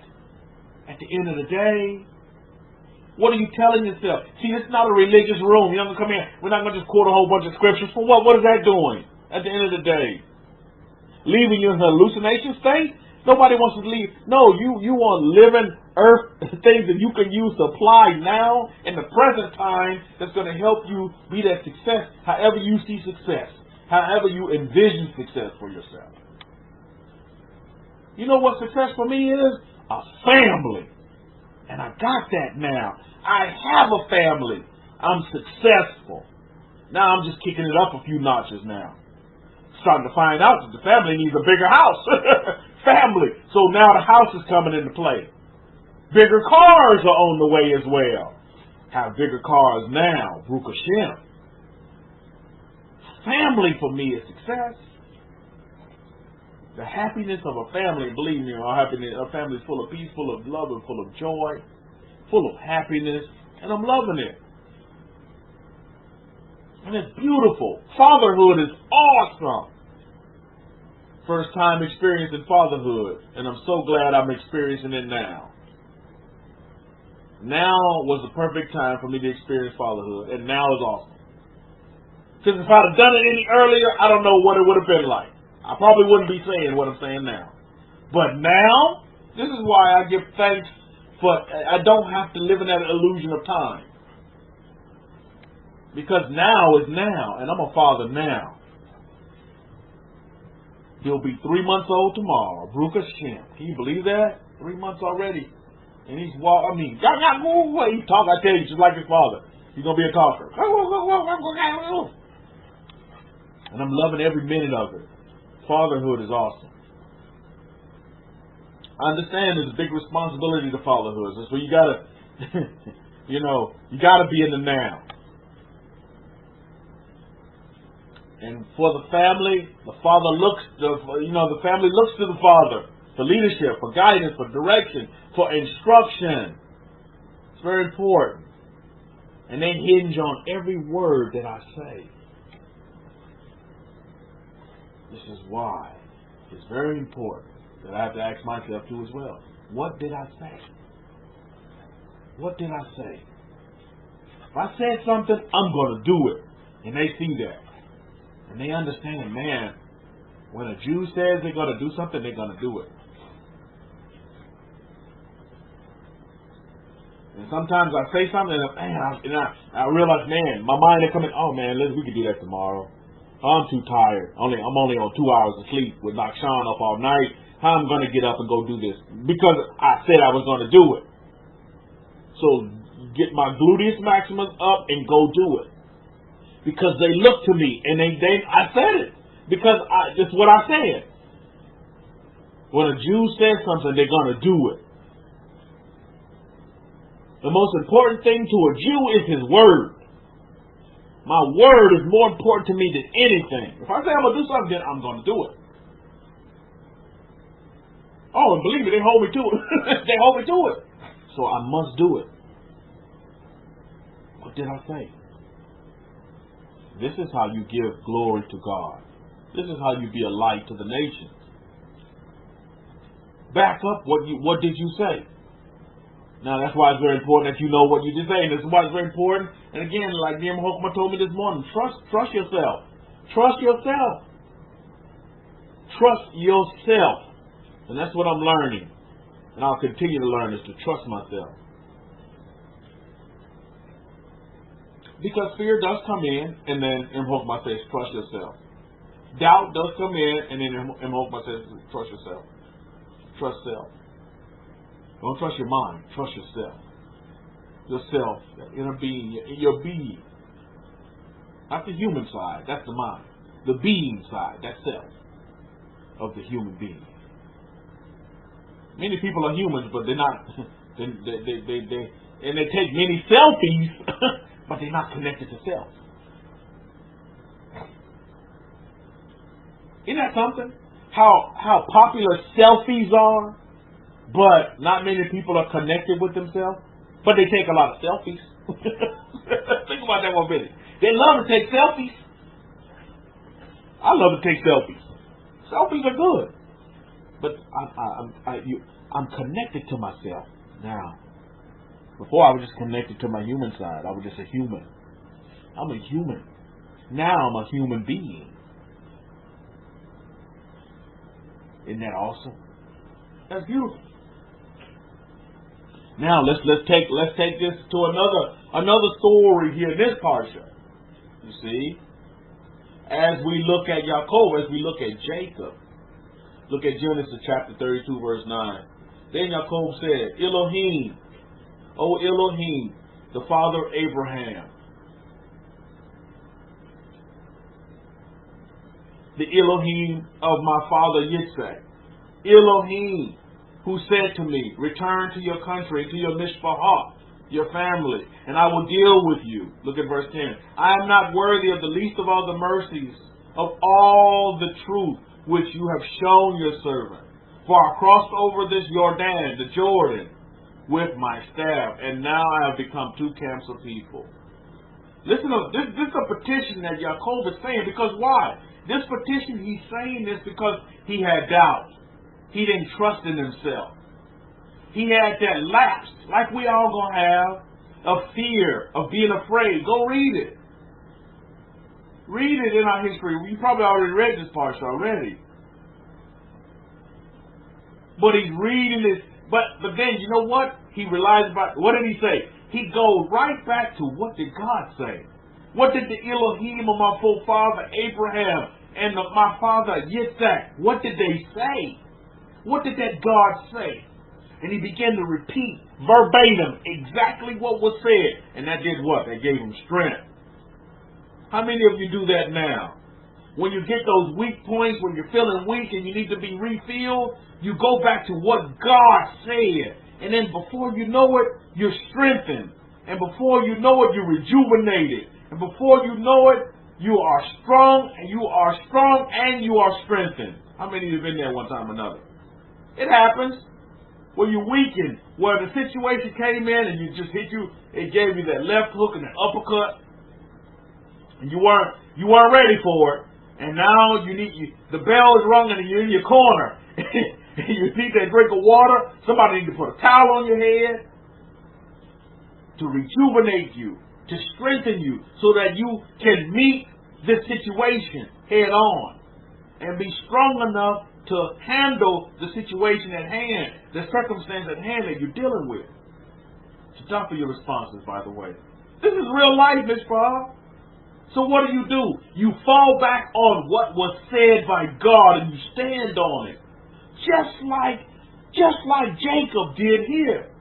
He said, I'm not worthy of the least of all the mercies, of all the truth, and of all the truth, for what you have shown your servant. For I've crossed over this Jordan, just like you told me, with my staff, and now I've become two camps of people. Look at verse 11 of Genesis 32. Rescue me, I pray, from the hand of my brother, from the hand of Esau. For I fear him, lest he come and attack me, and the mother with the children. My goodness. So you see the imagination that's going through Jacob? He's thinking all these bad things. Man, I can see him slaughtering my children, slaughtering me, slaughtering my wives. That's not cool. But you see, that's how the mind will come in. Do you see it, Mishpah? But then, out of the depths of self, he came out of Jacob took the selfie, and he came out, he said, okay, now I got to remember, what did my God tell me to do? Look at Genesis chapter 32, verse 12. For you said, I will surely treat you well, and make your descendants as the sea of the sand, which cannot be numbered for multitude. He went back to what? What God said. Isn't that beautiful? What do you say? What do you say? Do you sit there and think of these things in your imaginations that have never come into physical presentation or manifest themselves, but you continue to put all your energy on that? Or do you go back to what you said? And what does God say? What do your affirmations say? What are you journaling? You fall back on that. And before you know it, that stuff becomes repetitive. And you're waking up parts of the brain that you never, that are to infinity and beyond. Baruch Hashem. And then it just becomes rote. It becomes habit.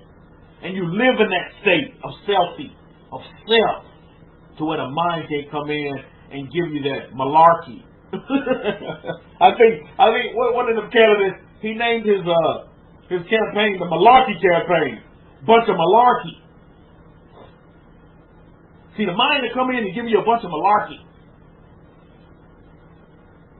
To where it'll paralyze you. And it'll tear you down, and it'll cripple you, and it'll weaken you. And you become a shell of yourself to where you don't succeed. You don't meet your affirmations. You don't manifest anything. You don't attract anything in your life. And you sit there and you wonder what's going on. Why? It's because you begin to doubt and you forgot to trust in yourself. You trust in your affirmations. You trust in your journal, but you don't trust yourself. So you give up and you give in. And that's the worst state you could be in.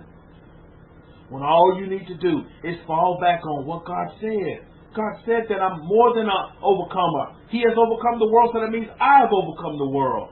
That I'm a blessing, that I'm a light to the nations. That I am blessed. I'm already blessed. That's real. Nothing can stand between you and the covenants because they're real. They've been sealed with blood. Animal blood, by the way. They've been sealed. So when you get in your weekend moments, and they're going to come, whether you acknowledge them or not, you're going to have those times of fear. You're going to have those times of being afraid. You're going to have those times of worry and doubt. I'll encourage you this day to stand. Stand on what God said. Stand on what you say. Because God is looking at it, and you was like, okay, well, what did you say? What did Jacob say here? You said in Genesis chapter 32, verse 12. You said. So I'm just going to repeat what you said. And I'm going to trust in myself and I'm going to stand. You'll be surprised how things will always work out in your favor. How many of you ran into the situation to where you were like Jacob? You thought the worst of the worst case scenarios, and that those thoughts never came into being. Actually, things turned and was totally opposite in your favor and favorable to you. How many of you had that happen to you in your lifetime? To where you were thinking all this negativity and you had all these negative thoughts and visions. You had them. And you were dwelling on them, and they never came into a manifestation like that. Matter of fact, the whole situation turned into your favor. You were favored. And the whole situation, you came out, unscathed, unmarked, unscathed. That has happened to me so many times. To where now I just trust. I trust in what I truly believe in, and I stand on it. And I don't give the mind the opportunity to feed me the malarkey. I don't give the mind the opportunity to do that. I just don't. I don't entertain it. Yeah, it comes, but then it goes. It's like the common cold. It's going to come, but then it's going to go. You understand what I'm saying? And all of you going to have these moments, man. You're going to have these moments. Now you're equipped with the proper tools. And again, what you say is going to be crucial. What you say, just like in Rivka's situation, just like in Jacob's situation, what you're going to say is going to be crucial. Crucial. Life and death in the power of the tongue.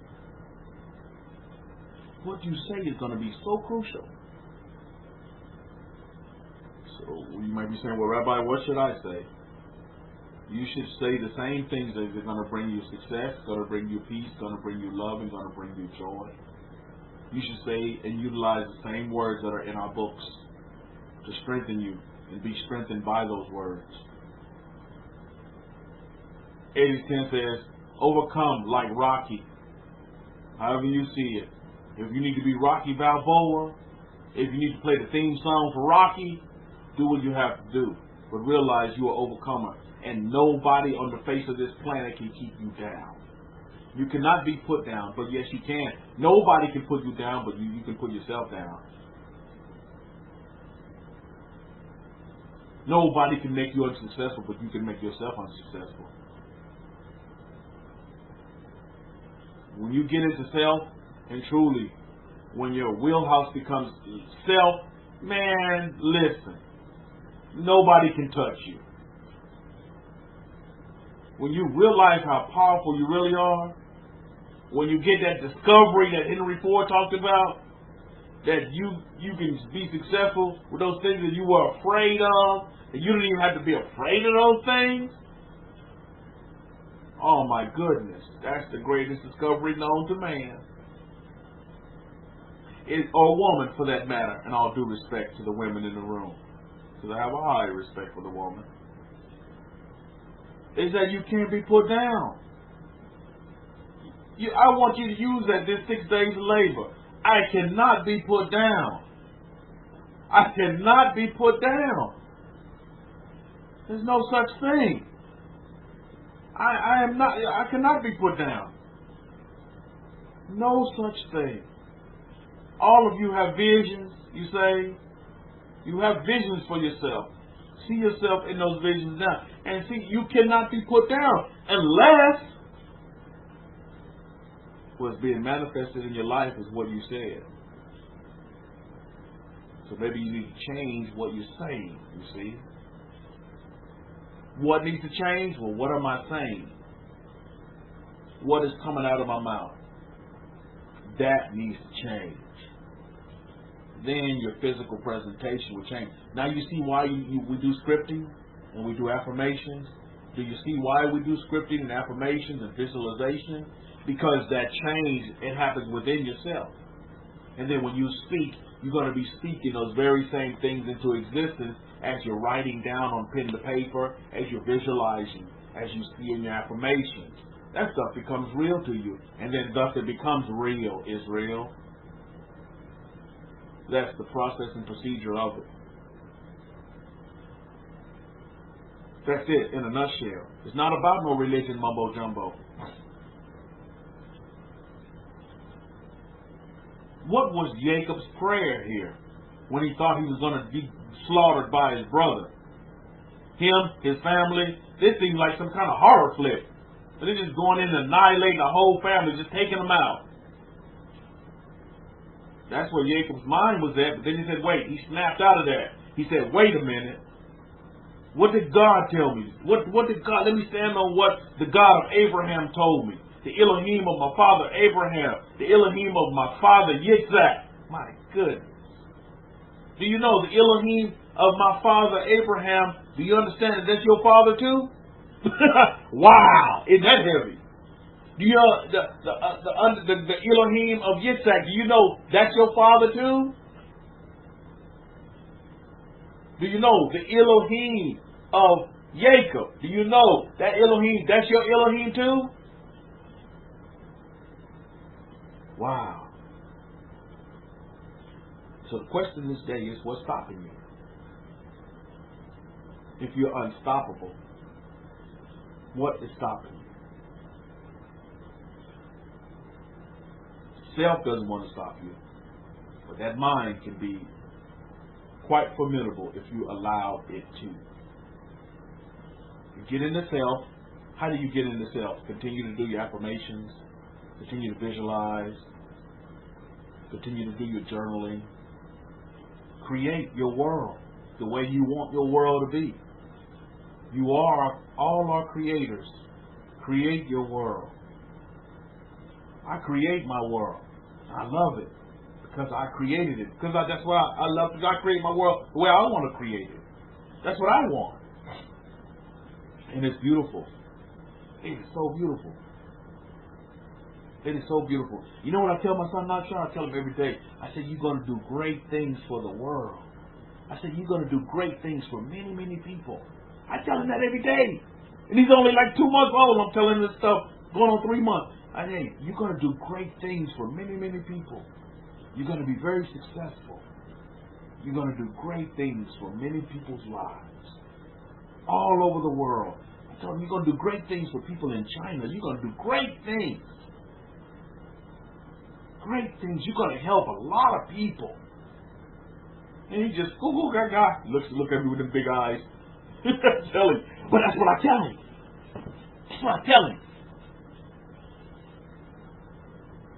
So you get it, our children have a one-upper on the children that we're raising now. Why?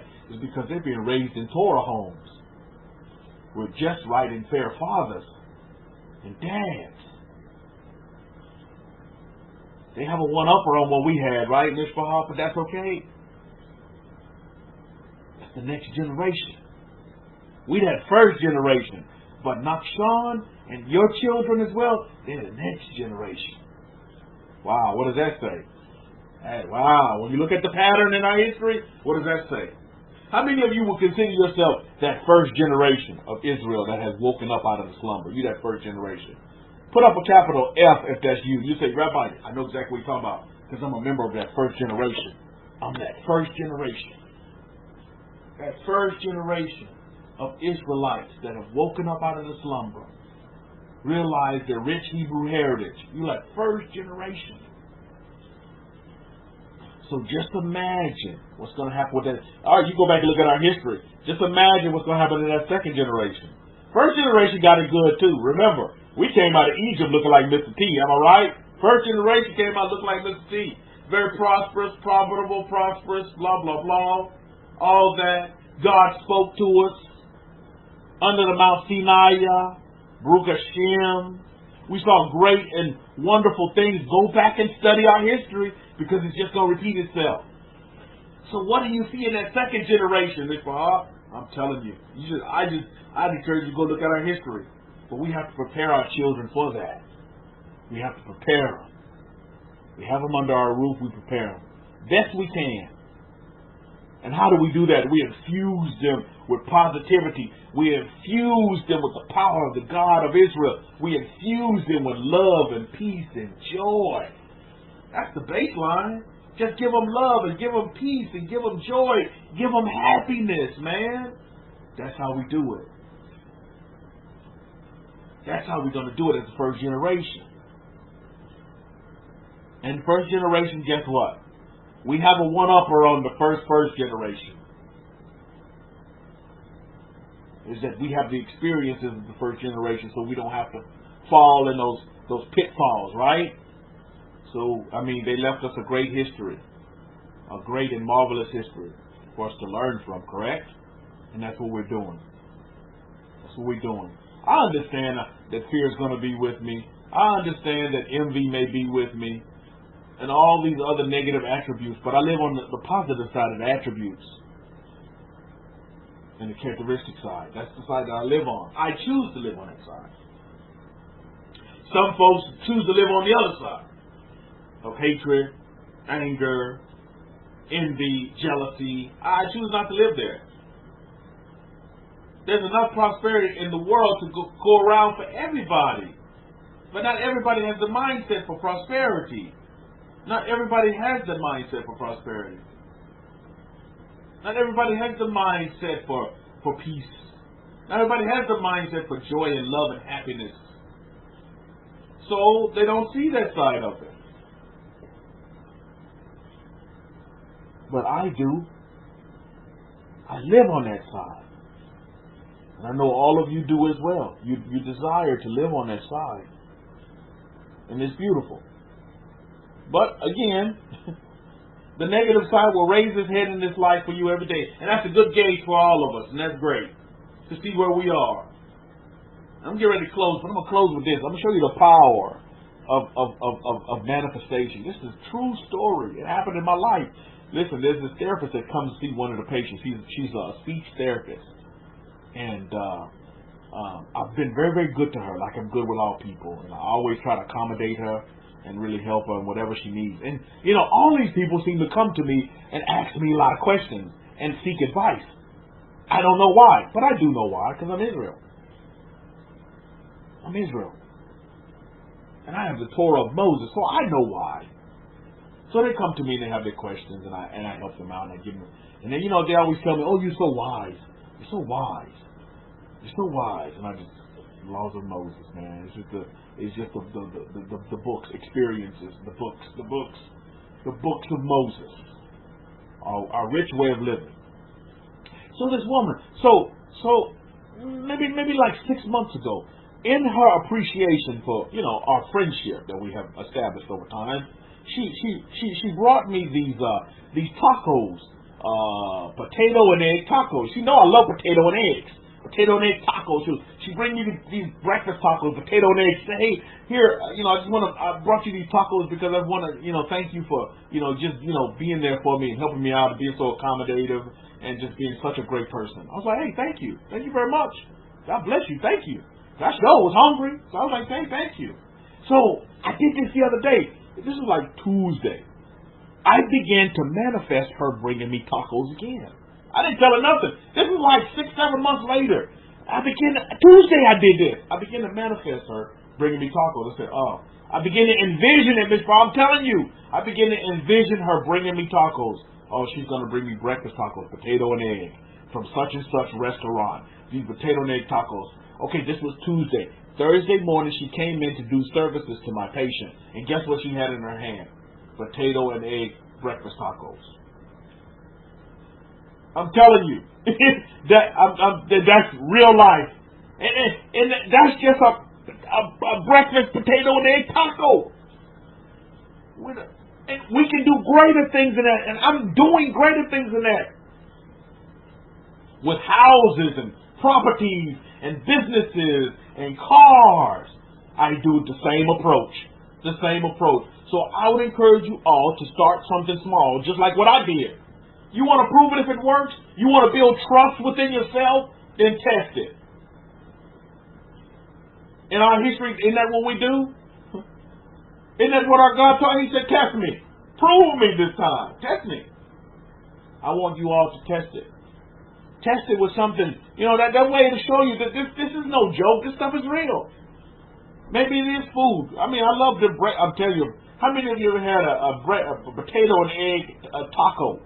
Potato and eggs, my goodness, it's beautiful. Anybody ever had that before? I know, you know, I live down here in Texas, a little Mexico, but I don't know, Tara, I know you had. I'm pretty sure Rabbi Zakari had some potato and egg tacos too. But, you know, outside of Texas, I mean, I don't know if many people have potato and egg tacos. You probably don't know what I'm talking about. But you mix the potato and egg together, you put in some spices and some onions, like this is really, really good. And you slap that on some bread. And it look like chapati bread. You roll it up and you eat it. It's very good. I add some seasonings to it. Quinn gave me some Pakistani seasonings that I have. Matter of fact, I need to remind him to try to bring me another bag of Pakistani seasonings on his way back. So they're running low. But yeah, put them seasonings. I'll tell you, it's just really good, really spicy, just awesome. But maybe it's something else. So maybe you use it on your husband. You tell your husband, oh, maybe it's a pair of shoes that you want. You're envisioning these pair of shoes. Maybe for your wife, the wife, maybe you envisioning her doing something for you or whatever, and then you call it in. You attract it in. It happens just the way, whatever it may be, so that you can realize you can build trust in the system. Start with something small while you're envisioning those bigger things. Excuse me, to come on through. So very small as a breakfast taco, which I didn't think was very small. I thought that was very big on her part. This woman, I mean, this a total woman. She's not even in my household, but I was able to attract that in through her. Imagine what you can do with cars, with properties, using a real estate agent and just have them attract things to you. Whatever it is, business, a building that you're trying to get for a business, or, well, I would encourage you to kind of stay away from the building front, because buildings seems to be closing up left, right, front, and center. Things are being run via internet now, so maybe something via internet, operate through your home, because, having a physical building is not where it's at, because I'm seeing a lot of businesses closing down. A lot of businesses now are being run from the home. You can work for a corporation right from your home in your slippers and in your pajamas, taking care of business. That's where it's going these days. But again, if you do need a physical business, or maybe you need, manufacturing or something, you can just attract in whatever you desire for yourself. Just attract it and see it manifest and come in, just like you wanted it, just like you envisioned it. It can happen, Ms. Bahar. I just gave you an example of my life how it did happen. That's just a little breakfast taco, which was great for me. That was a big breakfast taco. It wasn't a little thing for me. It just showed me the power of attracting things and manifesting things that I desire for myself, and that I am on the right track. Because there's nothing like getting fuel under your fire by getting results. Results are fuel for your fire, right? How many of you in this room want results? Then that's how you do it. Start with something very small, and watch the results come in, and then the bigger things will come in just the same way. It's just on a bigger scale, and it's beautiful. It's brilliant. So on that note, we'll wrap it up. But again, I would encourage you all just to remember, what did you say? What did you say? Use that. What did you say? Use that these next 6 days of labor. And be on guard what you're saying. Watch what you're saying. Be on guard. Don't think the Rabbi Kefa, oh, well, I have to keep my mouth shut. No, you should be talking even more. But speaking what? Positivity. Speaking life. Speaking blessings. You get it? Speaking out your affirmations and exactly how they're going to happen. Speak it out. And they'll come into existence just that same way. It will, Ms. Bahar. But you got to trust in yourself. Trust in your system. Trust in yourself. The system works. I proved it to you. I give you an example of how the system works. Now you just have to trust in yourself. Trust in the system. Trust in yourself. Okay, on that note, we'll wrap it up for this Shabbat. I wish you all a great Shabbat, great 6 days of labor ahead. You're coming up on a new year, Ms. Bahar. I want you all to line yourselves up, line up your affirmations, line up your vision. 2020 is going to be a great year of prosperity, Ms. Bahar. I want you all on the prosperity boat, success boat. I want you on it. Use these next few weeks of this year to set yourself up with some systems that's going to bring you prosperity going and ushering in 2020. Right? I'm telling you, this is going to be a prosperous year. Take advantage of it. Yeah, Jan, I think you're going to change your name instead of Yan 2019. You're going to be Yan 2020, huh? Rukashir. But I'm telling you, there's great things coming. Great things coming for you and I. Marvelous things. See them, and then you will be them. You will be them. I'm telling you, it will be as you see. It will be as you say. It will be. So let's exercise these things. Let's hone in on these things. And I'm telling you, you're gonna see it. It's gonna happen. But you got to get out of that negative side of things, because that's what's destroying you. You're speaking words and you're killing yourself. Just like Rivka. Don't be a Rivka. No, don't do that. She left a great lesson for us to learn from. Yet, how many people are learning the lesson? Opposed to how many people are going down the same boat. You see, these type of lectures are not popular amongst the masses. You see, because it doesn't give you goosebumps. It doesn't, you're not quoting scriptures of memorization and blah, blah, blah. No, it's because it's all about the now, and I understand that, and that's okay. Because if I'm the only one that gleans something from this lecture, so be it. But I know I'm not. Because I understand there's a faithful few. I get that. That's been in our history. I hope you all understand that. Many folks don't stay in this room because the numbers are small, and they truly miss it because they don't know the history of the Hebrews. We've always been a small people. I think that's why God chose us, because we were small people, so that He can show His greatness in the small. Do you get it? Many people, they caught up on numbers, and they caught up on big consensus. I don't have time for that bumbo jumbo. That's a bunch of malarkey. It's the small that will be great. It's the least in the kingdom that's going to be first, right? Ooh-wee! Did you get that one? It's the least in the kingdom that's going to be first. Do you get it? I hope you do. I hope you do, because we're right in a line with our history, with our way of life. We're right in a line with, you know, the Elohim of Abraham, the Elohim of Yitzhak, the Elohim of Jacob. We're right in line because that's our Elohim as well. Going into 2020, we're taking them with us and beyond, to infinity and beyond, baby. So on that note, I'm going to wrap it up. I wish you all a great Shabbat, great 6 days of labor ahead. I'm going to go over here and make some great memories with my son, Nachan, my daughter, Angela, and my wife, Sophia, and, of course, my faithful and true dog, Pharaoh. That's what we're going to do.